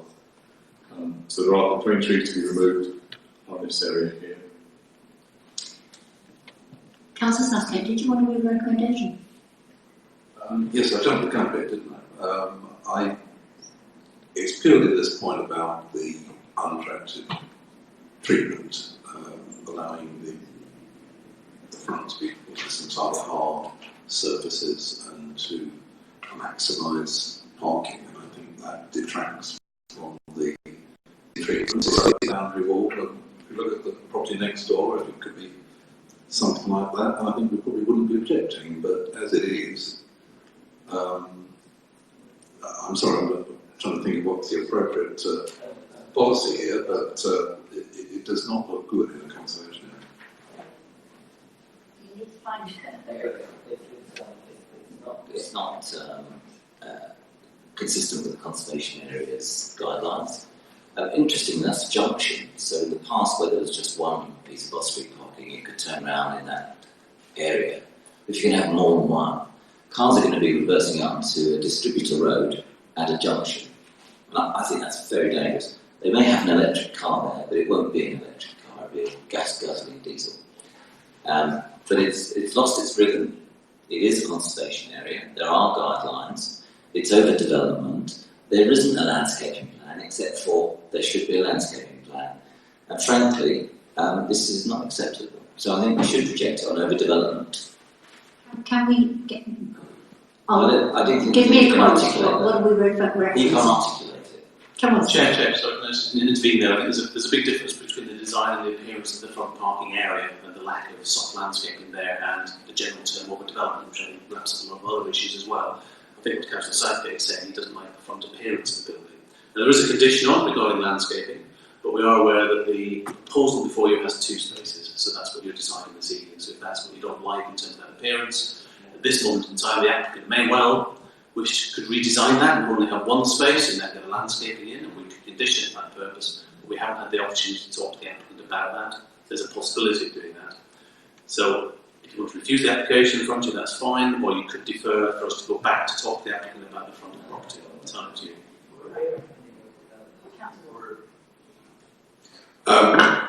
Yes, I take the point on the house standing at the front, and I think it might be sensible, considering that if this was a new build, we would be encouraging no car parking spaces there at all, that we put an extra condition on this, saying that it should be just 1 parking space on the front there, and the rest of the front of the property be landscaped, soft landscaping, which would address Councillor Southgate's issues, and with that one extra condition, I would propose that with that condition, pass this recommendation, that pass the application as it stands with that extra condition, and that's my proposal. Can I have a second?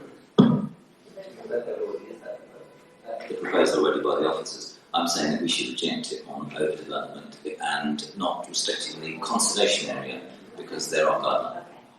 We've got a recommendation, so we're going to vote on that recommendation first of all. So would you like to repeat that, please, so people understand what it is they're voting on? Yeah, the recommendation is that the parking spaces at the front be reduced from 2 to 1, and the space freed up by that have soft landscaping. That should be a condition, and the rest of the proposal we should pass as is. Okay, second that. Thank you. So those in favour of that, please show.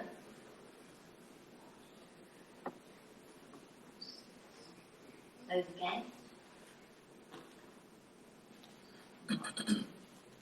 That's carried. So the recommendation as a whole then, with that amendment is carried.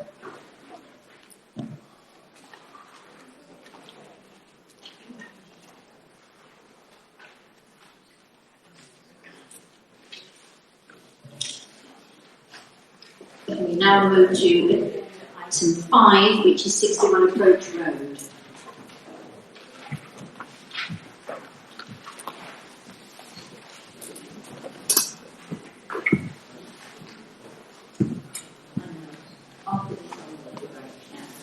We'll take a comfort break after this next item. Okay.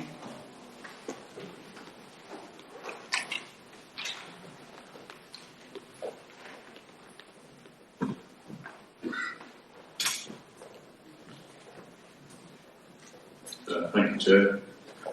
Members, the applications on the south side of the approach road to the east of Raynes Park train station. The existing site comprises of the A1 retail unit. Proposal is to change of use to A3 and A5 restaurant takeaway. That's the existing ground floor plan, so it's a small unit, currently an office and grocery shop. Proposed change of use, so also includes a number of internal equipment required for a takeaway and cafe.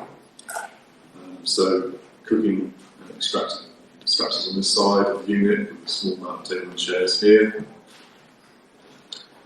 Out the back, they do have a rear service yard at the moment, with proposed bin storage as would be. This is the proposed front elevation. So there's the proposed, they have a proposed sign here, but that will be subject to an advert consent application in the future. So some changes will include new windows here, a new shop front door. Turning to the rear, the existing property is next door to an existing fish and chip takeaway. That has an existing extractor flue here. The proposal itself would provide a new extractor flue for this unit proposed. In terms of design, it would be similar, and that is proposed here. So there we go, a section through the building just to show some of the equipment proposed. Some site pictures, so it's currently off licence. Variety of A1 uses really next door to it in the road. At the view from the back, so the proposed extractor fan would go to the left-hand side of that existing one. Here, up the back of the building. To the right of me, existing bins of served fish and chips. This unit has a service yard gate here into the service yard, so bin storage would be kept behind there. Members, in terms of modifications of this application, there are none. After extensive consultation with the environmental health officer, officers are recommending approval of the application. Thank you. Thank you. I have Henry Keating on behalf of Sophie Morrison. Is Henry here? Thank you, Chair. I live directly next door to the proposed development. As residents of 63A Approach Road, we strongly oppose the proposed changes of 61 Approach Road from A1 retail unit to A5 and A3 restaurant and takeaway. We feel the change would have several negative impacts on the local community and area, and we feel we're representing the Raynes Park community being here to oppose this. Raynes Park has approximately 10 takeaway establishments within the core village area. Many of these establishments are already struggling due to saturation of this type of unit area, so why make this harder for local businesses? The report suggests that due to the parade of shops, which 61A Approach Road sits, being a distance away from the core shopping and secondary shopping frontages of Raynes Park, the change of use at this unit is acceptable.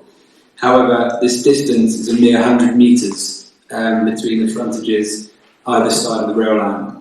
Hence, there is really no need or convenience for another takeaway in the Raynes Park village area. In the shopping parade with which 61A Approach Road sits, there are 7 shops. If the A3 use is approved, this will result in 2 of 7 shops being takeaways. I would call that over-concentration of food takeaways, the phrase the council used when more than 3 establishments out of 10 are food takeaways. In addition, allowing another takeaway is detracting from the ability of the community to adopt healthy lifestyles, something Merton are keen to promote. I turn to the drawings of the proposed elevations, which are not accurate. The drawings fail to acknowledge the Velux windows in the roof of 61 Approach Road and the dormer window of 63 Approach Road. In the council report, it is claimed that the existing flume is above the ridgeline of the property. However, it is not the case, it is much lower. The Velux at 61B Approach Road is very close to, and in fact above, the height of the current flume. Hence, the proposal for a new rear flume to be a similar scale, height and design as existing would clearly sit below the ridgeline and is therefore inappropriate, and we have photo evidence if required. Currently, those residents living within the parade of shops and other surrounding houses who predominantly have Velux or dormer windows are forced to withstand the currently high intrusive toxic fumes that come from the existing flume of the fish and chip shop. An additional flume would cause further discomfort to residents, and a statutory nuisance covered by the Environmental Protection Act 1990, this cannot be approved as it would interfere with the use or enjoyment of these residential units. There is also a noise concern. There appears to be considerations made between the proposed shop at 61 and 61A flat with the ceiling. However, there is no consideration for the neighbouring flats who will likely be affected by the noise and vibrations. There is also no consideration for the... I'm sorry. Ballant Hussain, please. Is Ballant Hussain here? No. Okay.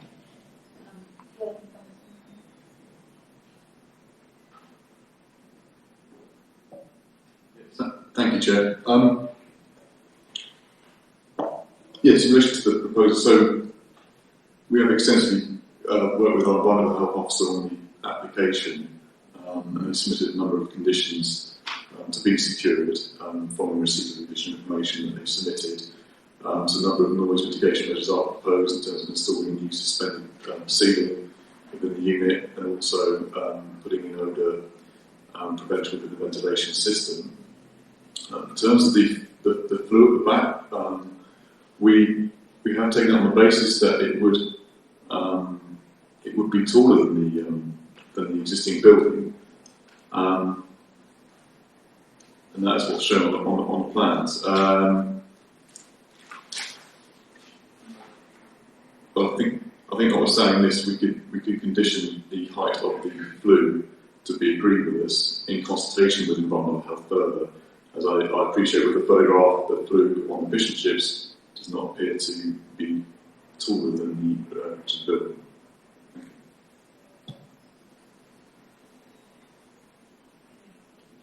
Questions?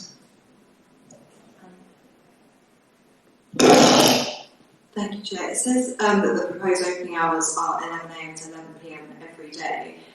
Do other takeaways in Raynes Park open for that length of time every day? The one we've looked at is the one next door, which is fish and chips, so that does vary throughout the week. It's open Friday night and Saturday night, I believe, till 11 o'clock. But it's only open until 10 o'clock for the majority of the rest of the week. Councillor Wood. Just on that photo that we've got there, you can see the extractor, the pipe coming from the fish and chip shop. The proposal is that the new one would be adjacent to that, as we're looking at it, sort of maybe a metre to the left of that. And you can say from that it looks like the pipe is higher than the roof line, but that's just at the angle we're looking at it. It's obviously slightly lower. But the objector talking about the Bellett windows, and that is the one slightly obscured by the tree to the left. That's the top of number 63. Am I right in all of that? Yes. So the roof lights, there's one there and there's one there. So these are the flats above the existing unit subject to the application. So there's two flats. One is a first floor on its own, the other one is a second floor with a wooden roof. So a masonette. Any other questions? Councillor McCarthy. Are we, on the opening hours, are we able to make a condition that they keep the same opening hours as the adjoining takeaway? So particularly on the days when it's not open past 10 o'clock. Is that something we can add or change? I mean, members can do that if they wish, but I think we'd have to have good planning grounds to do that. I mean, I think it was mentioned the neighbouring properties open until 10 o'clock on maybe midweek evenings, but is there any reason why 11 o'clock would make a big difference? I think I could understand the argument maybe on a Sunday, or earlier closing might be a sensible move, but in terms of the other days of the week, the difference between 10 and 11 might not be significant, and I don't think as planning officers we could say there would be a significant harm by opening until 11 o'clock on those days, which is it's quite normal for restaurants and takeaways to open until 11 o'clock. But I do understand maybe on a Sunday it might be slightly different. Any other questions? Councillor Susskind.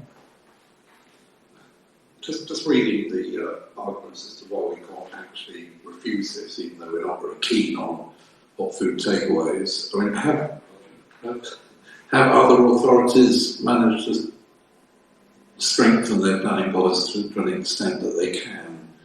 I'm thinking the public health concerns, the fact we're trying to prevent children coming out of school flocking straight to the takeaway.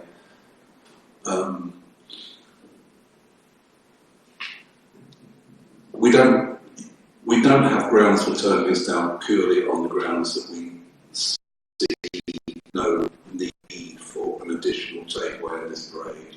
You're telling us away. Topic for the Borough Plan Advisory Committee, maybe. Topic for the Borough Plan Advisory Committee, perhaps. Chair, just on that point, a lot of councils are looking at the issue of takeaways next to or near schools within sort of 400 metres, 300 metres. It's a hot topic in terms of the GLA looking at that. In this particular instance, there's a school quite that close in this particular case. So I don't think it would necessarily apply in this particular site. Can I move to comments, please? Any comments? Okay, there's a recommendation then, with a condition in here that the flue will be higher.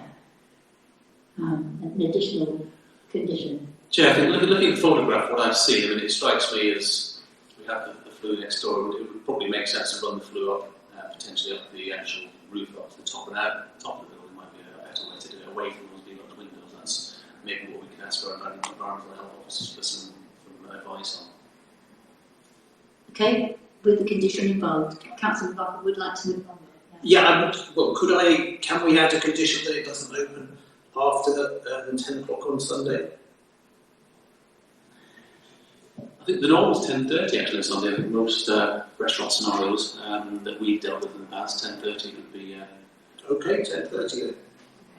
Are we happy with that? Yeah. Okay, with those two conditions then, can we see who's in favour?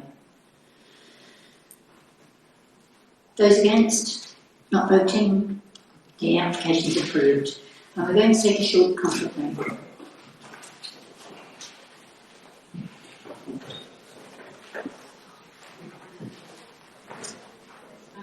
1, 2, 3. We've got another 6, 7, is it? 1, 2, see, we've got 7 items still.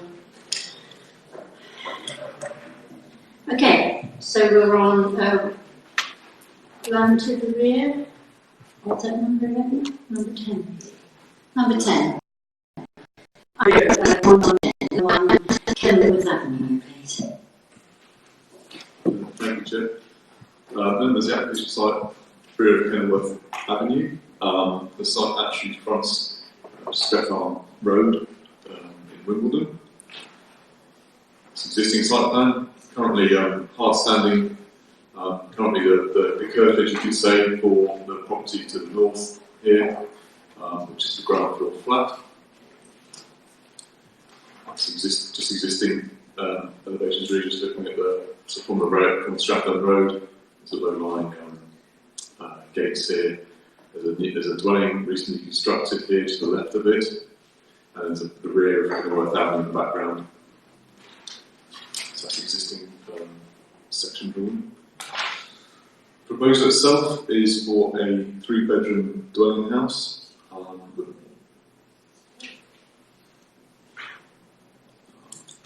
Apologies, Chair.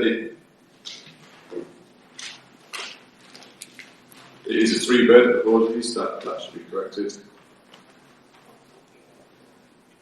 3-bed dwelling house with basement, ground and first floor. So here's the floor plans. Basement on the left, ground floor on the right. Proposed will result in a rear garden, small rear garden as well at the back, and a first floor single bedroom. Proposed elevations, so the proposal would adjoin a existing property on the left hand side here. This proposal would have a traditional roof form, this front elevation here, so the height would be set down lower than the adjoining one. One window proposed at the rear, and a single story rear section going out the back. So looking at the proposal from side on, this is the proposal here, a section coming out the back here with a small rear garden proposed. Turn to the other way, looking through that adjoining property, you can see the house there.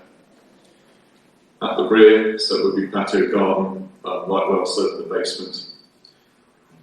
Bin storage and cycle storage at the bin storage, yes, and cycle storage at the front of the property here, set back from the road, with a front light well as well. Looking at some site photographs, this is a view down the garden at the moment. On the right hand side, you can see that dwelling referred to in the presentation that's been constructed. So that's looking back at the rear of Kenilworth Avenue. So here you'll see that that's existing dwelling that's been constructed. Proposal would adjoin this building out here, fill in this area here. To the north is a detached garage serving the neighbouring property. So that's that garage here. So this is the view from Stratford Road.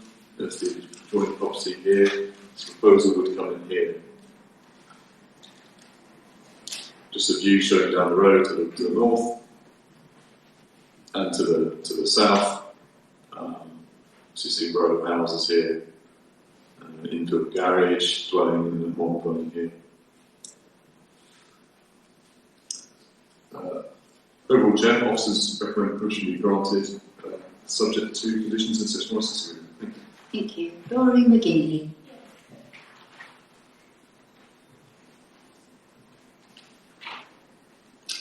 The front of the house, as you said, would be in Stratford Road, and I live in that adjoining property at number 46. However, all my neighbours, all the immediate neighbours have objected, the ones who live in Kenilworth Avenue, and who will be looking at it from their backs.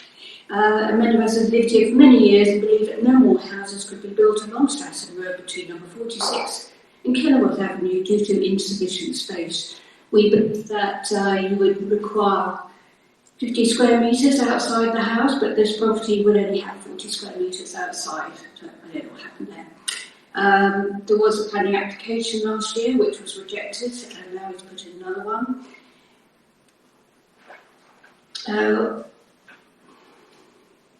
So the main objections are It's a big project for a relatively small plot, which would impact on us as well as close neighbours and the rest of the street.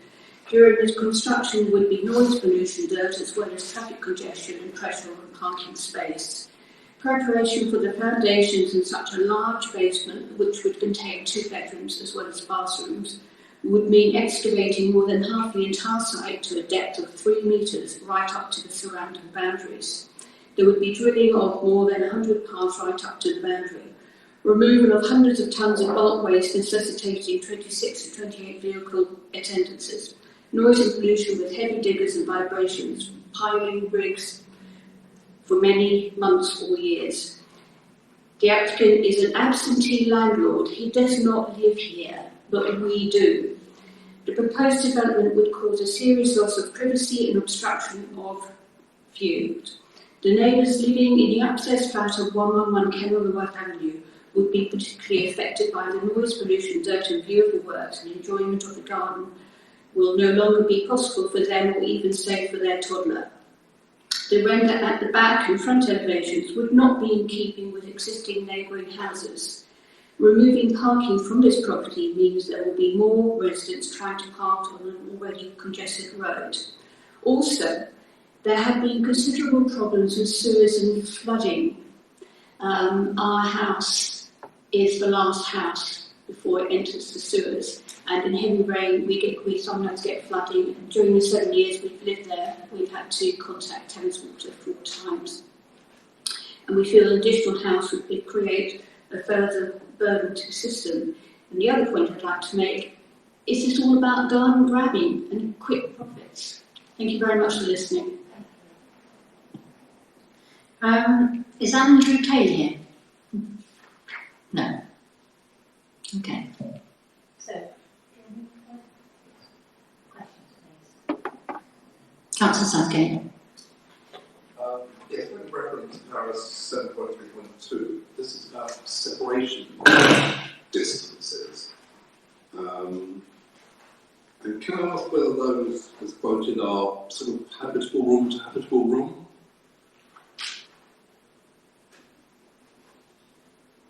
So, for example, 12 metres to the rear wall of 113 can So in terms of separation distances, that's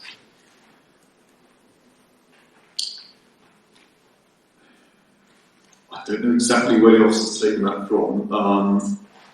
To me, that looks longer than 13 metres just by looking at that to first level, for example.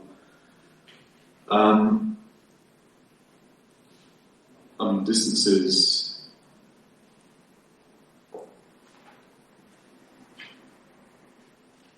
Unfortunately, I can't confirm where the measure is taken from. Just refer to the rear wall at 113 and the rear wall with the proposal. But I don't know if it's that rear wall proposal or that one. So apologies for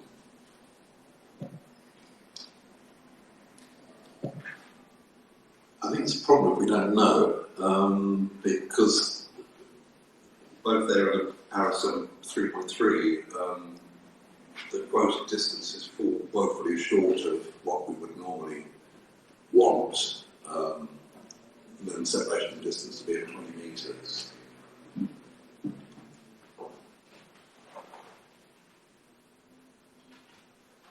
I think the key thing is here, so looking at 111 Kenilworth Avenue, so it's just quoted 17.95 metres at first floor level from the rear of the proposal to the rear of 111 Kenilworth Avenue. So if we look on the plan here, for example, the rear of the proposal doesn't go beyond the rear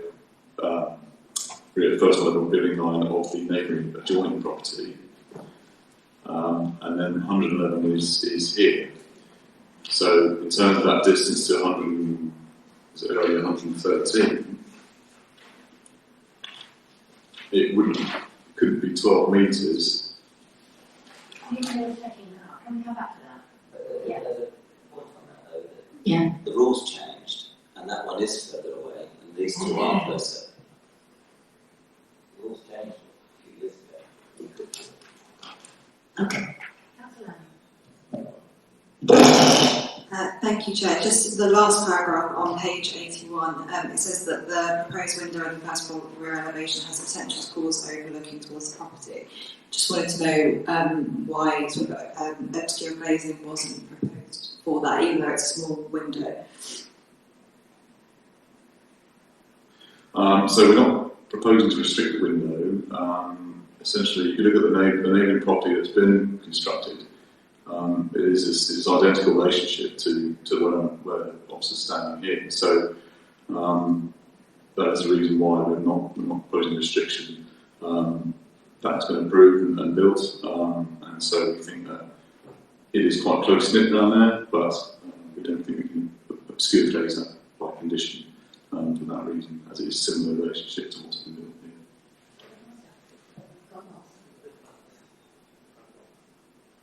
Yes, just got some measurements here. The 12 metres is actually from the rear first floor, ground floor element of the new scheme. So if you get this one. So in terms of the 12 metres, is that measurement from wall here to the building there. From this element, which is the normal in terms of the first floor, is 18 metres, the distance between the two properties. Any further questions? Councillor? Thank you. 5.4, the drainage. We've all heard about Stratton Road and problems, but do you think there would be any check that's been done whether or not this property will incur any problems with the drainage?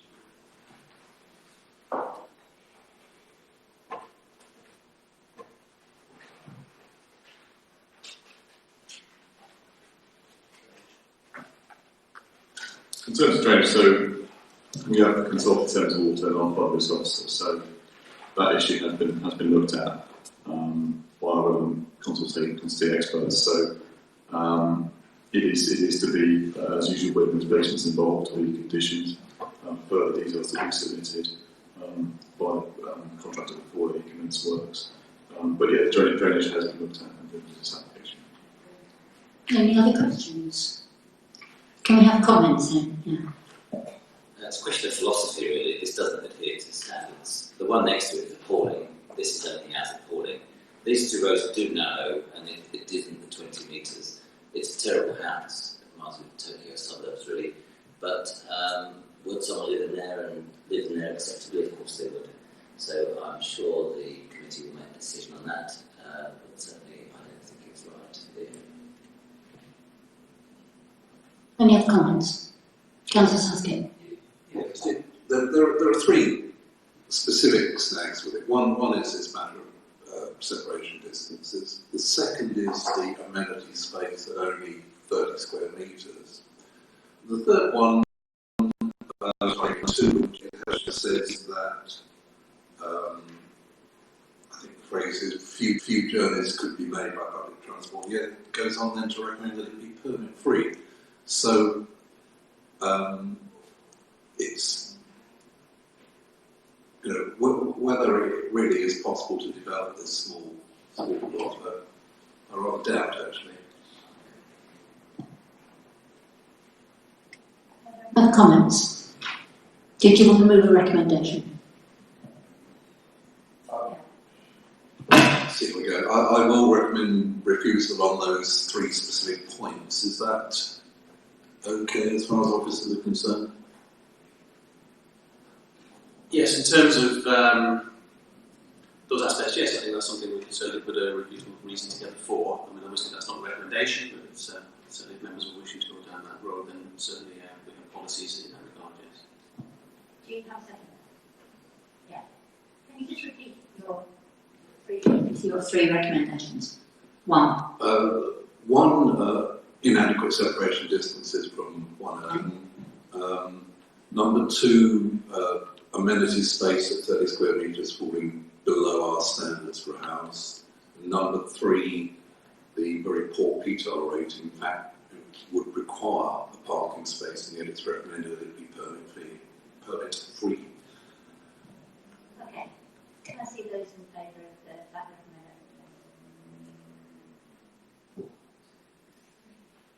And those against?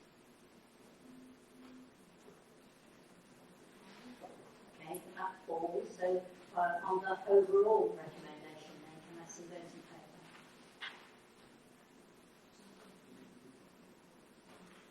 Those against? And not voting. Recommendation is carried.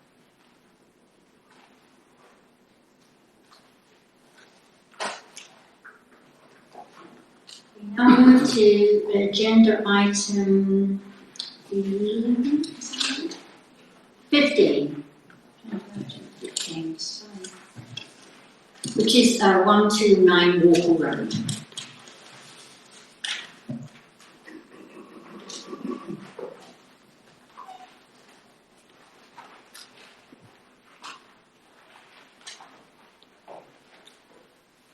Thank you, Chair. The application is at 129 Walker Road, Wimbledon. It's currently a semi-detached 2.5-storey dwelling. Proposal is to demolish the semi-detached building and erect a semi-detached building in similar form to the existing, to form 3 self-contained flats. So running through the plans, this is the proposed ground floor plan. There are currently some existing ground floor extensions which would be demolished as part of this scheme. So a ground floor of 3-bedroom flat would be proposed. Here's a close-up view of ground floor. The 3-bedroom flat would have access to the rear garden itself only. At first floor level, a 2-bedroom flat is proposed with a rear terrace at the back. And at top floor, a 2-bedroom property is proposed with another rear outdoor terrace at the back. In terms of design, the proposal does include in rebuilding some extensions to the dwelling. So at the moment, the dwelling is as such, this design mimicking the adjoining semi-detached one here.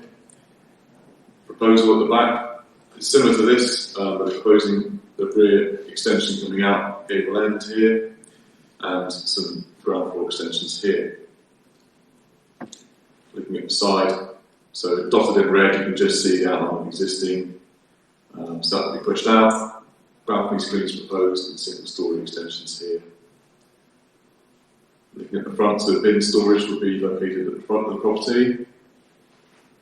Section drawing, so it does benefit from a large roof void where the top of the flat would be within. So existing on the left in the red and proposed on the right here. And again, on the left, existing, proposed on the right, just some 3D views to assist. So site photographs, sites here on the left. Looking at the back, so this would be, all this would be demolished and rebuilt. As I said, the gable end actually would not much depth come out, extended. And there's a neighbouring property to the right-hand side. So you note they've got a small sort of flat roof addition here and a lean-to. And just a view down the garden, which is in a fairly unkept state. So overall, Chair, obviously recommend permission could be granted. And I don't believe there's there was. There's some modifications on the modification sheet in terms of clarifying depth of the extension. Thank you.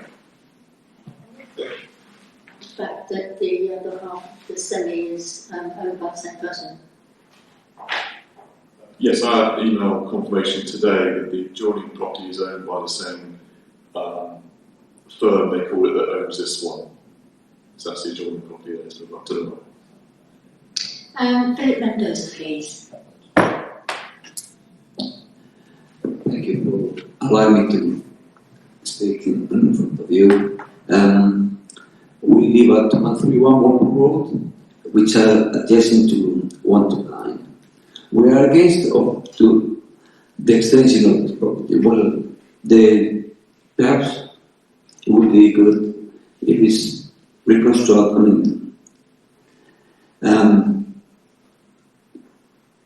What we would like is to object against the rear extension of the house, because it's going to carry quite large part of the garden, and the terraces are quite big sizes, both of them, which will infringe in our privacy in their rear garden, and obviously the loss of light at the same time. So we feel that having glazed extensions, the rear gardens, with such a large trees that surround those gardens, would be quite dangerous to actually have those glazed extensions. Therefore, the neighbours have been obviously objecting to the situation, and we asked to perhaps reconsider the plans. Now these plans were reconsidered and presented to this house, but they are still a large extension to the gardens, and we think that it will infringe in our space and in our privacy. At the same time, will be the loss of light. By obviously repeating this property will be quite a danger, because my property and 1 to 9 is very close from one property to another, although they are semi-detached properties. There's not even 2.5 meters between the two buildings, and the passage will extend a lot longer at the rear. So this is one of the reasons why we're objecting, and we hope, and we don't understand how council is suggesting to approve these plans when it's going to infringe a lot of the neighbours who are complaining about it. And we feel that should you decide to actually carry out this situation, you will be taking a large liability, considering that the climate change is causing a lot of damage around the country, and we feel that those large trees would probably fall and cause great damage onto these terraces. We have had experience in the past that coming from the station that the house had, that glass flew and broke our side windows, and having now larger buildings will cause even more damage if should anything happen in terms of this situation. Yeah. Thank you. Marcus, please. Thank you, Chair. The points that the adjoining owner, the neighbour, has made are about the rear extensions, privacy, daylight and sunlight. I'd like to say that your case officer has looked at all these issues, and it's dealt with in section 7.4.4 of the case officer's report, looking precisely at the impact on light and outlook of the rear extensions, which are judged to be acceptable, partly because there's a separation distance from the boundary, and because the extensions step back at each level.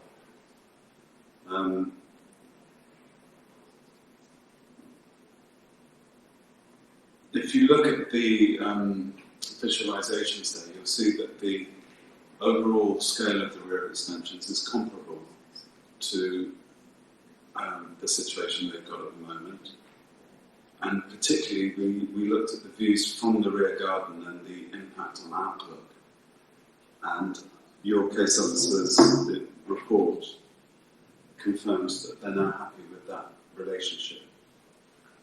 I'd also like to say that the privacy issue has been dealt with the obscured glass screens, and to reassure you that they will be constructed properly and safely so they won't blow away.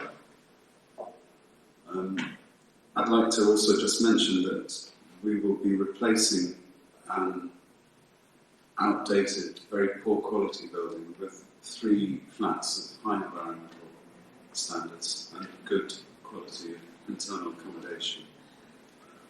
And finally, just to clarify on the ownership issue, our client owns the adjoining property in a private capacity and is developing this as part of a limited company of which she is one of the 2 shareholders. So that explains I hope, the relationship between the 2 ownerships. Thank you, Chair. Thank you.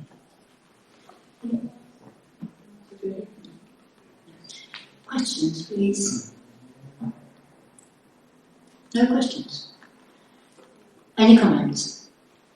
No. No comments? No. I'll move to the vote. Can I see those in favour of the recommendation, please show.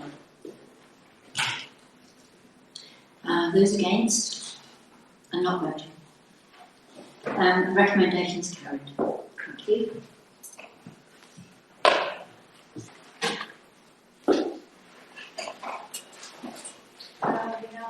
Agenda 6, which is the Smart Centre.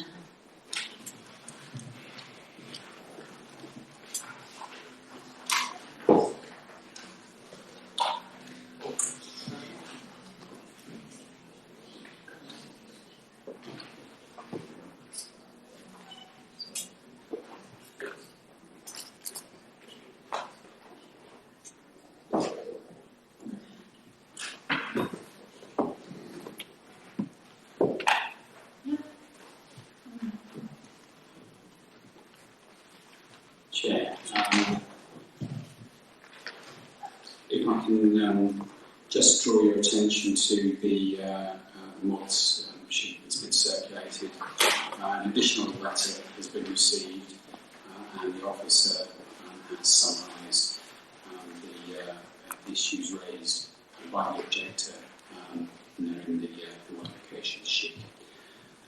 You'll see from the screen that we have a proposal for a covered sports facility located to one side of the Smart Centre, which is a special or a secondary school pupil referral unit. The proposals are to occupy this area of overspill car parking, which is fenced and gated off from the rest of the main car park. You may be familiar with the site. It's just north of the Canterbury Centre, the council's training centre. You'll see as well in the image there are 3 trees on the Canterbury Road frontage. 2 of these would be removed as a result of the proposals. The original proposals were to remove all 3 trees, but officers secured relocation of the facility so as to retain at least one of these trees. Without removing the trees, the facility which is shown on this image realistically could have been located on the site and provided space to enable servicing of the school. You'll see that the operating times are set out. They are effectively school hours plus an extra time after school hours, with the use to be managed by the school. It's essentially seasonal operating hours for the facility, as no lighting is proposed. As I said, the scheme has been amended. The rectangular layout of the proposals enables the retention of a semi-mature tree. You'll see as well from the officer's report that there are various objections, including a petition with 12 signatures. There are concerns about both neighbour amenity and the street scene, which is summarised in the officer's report. You'll also see the various constituencies have raised no objections subject to suitable conditions, including transport, who have requested a construction logistics plan, environmental health, who have requested hours of use controls, and the trees officer, who has asked for replacement tree planting, and the flood risk engineer, who has asked for a scheme for surface and foul water drainage. Their recommendations are incorporated into the officer's conclusions and have sought to address neighbour concerns. The proposals enhance facilities for the school and can provide an uplift to social infrastructure locally. And the proposals are recommended for approval. Thank you. We have no speakers for this item, so questions, please. So, just to be clear, the number of trees will be the same, and really they need to be the same type of tree. So they're not just fiddly little things which are going to drop dead. So they need to be treated probably with a tree pit which is the right size and the right spacing, and they have to be looked after for the first few years. So either you can put those words in, or you're building a trophy within a major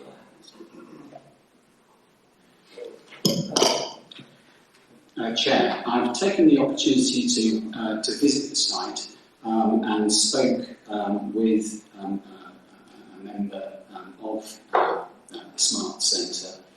And if you look on the plan, you can see here this large green area, which is a rather unkempt area laid to grass with a number of trees on it. There are very few trees along the boundary here with neighbouring properties. I understand there's an opportunity for this area to be, I say, properly landscaped, turned from a rather unkempt area to a more managed area, and can provide an opportunity for the children at the school to engage in horticulture, so with gardening, planting vegetables. And it seems to me that this is an ideal opportunity to not necessarily get identical replacement trees to be planted, but perhaps further trees on this large area of green space planted, which would provide not only more of a screen to the residential properties to the south, but depending on the size of trees that were planted, there may be flexibility there to say, well, the trees that are being lost are number 2, but they are semi-mature. We might want 3 or 4 trees, perhaps, of more nursery stock. So I think there's room for negotiation here, because there is genuinely a good area where additional trees can be planted. So the condition regarding that? The condition requires replacement trees of the size of species to be agreed with the local planning authority. So that's where I would suggest that officers, if we use a bit of creativity, can achieve something that is beneficial to all. Are you happy with that? Okay, any other questions? Yes, Councillor Henry. Thank you, Chair. Knowing that there will be no outside lights, I'm just wondering if there will be any CCTV for security.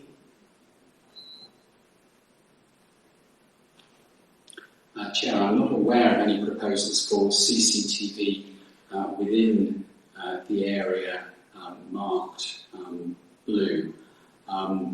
Members may be aware that it is a pupil referral unit. It is already enclosed with quite a lot of secure fencing, and there's security passes for getting into the entrance to the school. But I'm not aware of proposals directly for CCTV surveillance of this new facility. Any other questions? Okay, comments? Move to the vote. Those in favour, please show. That's unanimous. Well done. Agree. To 14 Grove Hill. We have no speakers for this, but one of the neighbours would have spoken, but she's unable to attend owing to an accident.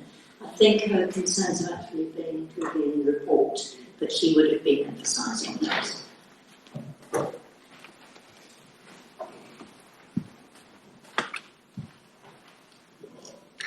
Thank you, Chair. Members, application 14 Grosvenor Hill. The application follows an approval back in 2015 for a replacement dwelling. The proposal seeks to regularise some aspects which have been constructed on the site, which are slight changes to the approved plans from 2015. So now we're proposing some changes. So the proposal itself, site plan, replacement dwelling detached, includes a basement. The previous scheme did include a basement as well. Ground floor, first and second floor. The general form and scale of the building is largely the same. The main changes are listed in terms of paragraph 3.1 of the committee report, which include an increase in height. One of the main changes in use in height of a single-storey extension by 400mm higher than previously approved. The overall height of the dwelling is the same as previously approved. I do have in this pack as well, in this presentation, the previously approved plans for your reference should you need them. So you can see here, both street elevation. So the sort of form of the building compared to that one is similar, slight differences, but that's good information there. On site, this is currently where the construction is up. So this aspect mainly is one of the main changes. It's 100 mil higher. You'll see to the right hand side there is the neighbouring property is quite hard up against the boundary, but with blank elevation. So officers are satisfied with that distance there.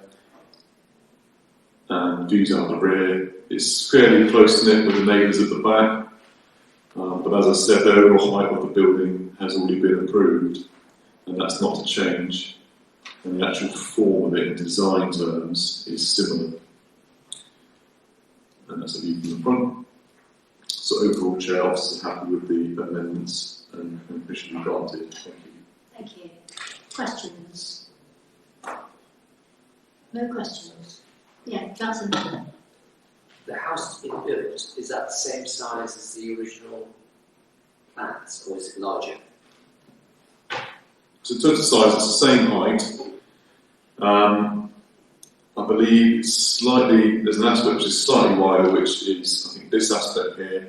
Although it's taller as well, it's slightly gone a bit further beyond towards the neighbouring, on the shared boundary here. But in terms of the height of the scheme, that is the same. Any comments? Can we agree with the application? Those in favour, please show. So that's that unanimous. Right, there we go. It's approved. We move to 186 Martin Way.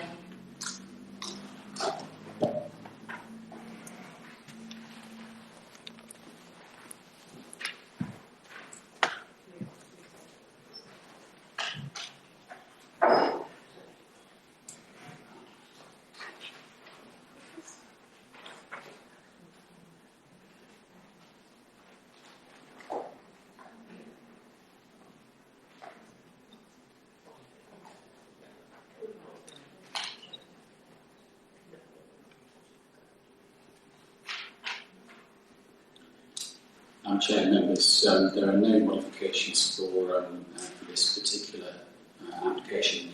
The application is brought before committee. This is for a single studio dwelling, given the number and range of objections.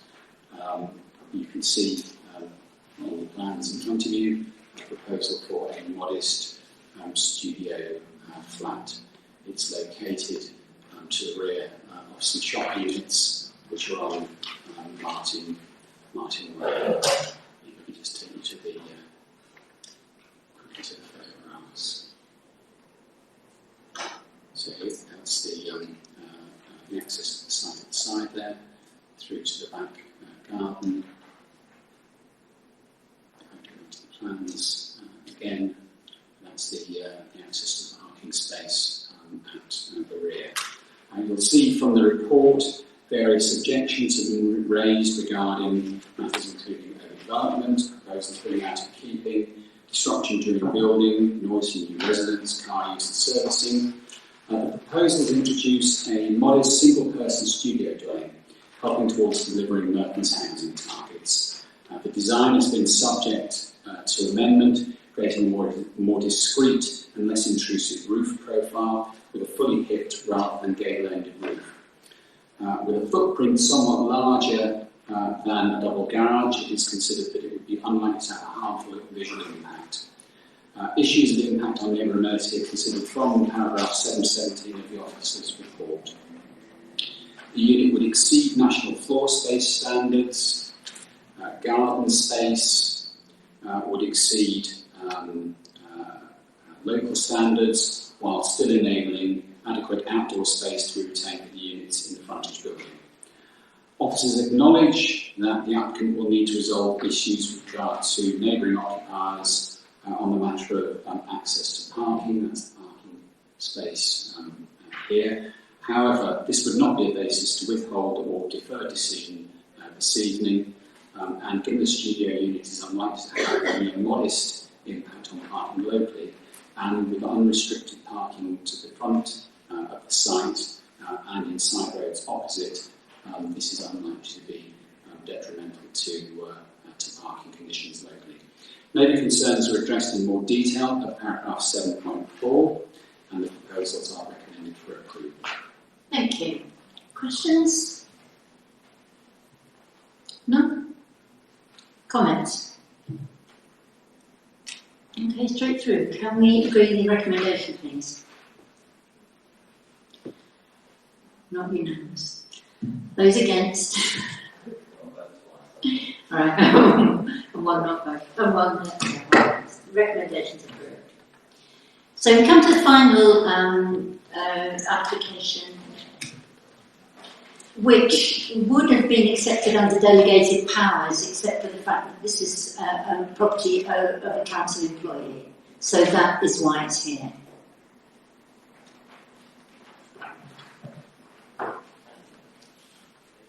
Do we need to say, do we need an introduction? No. We don't need it.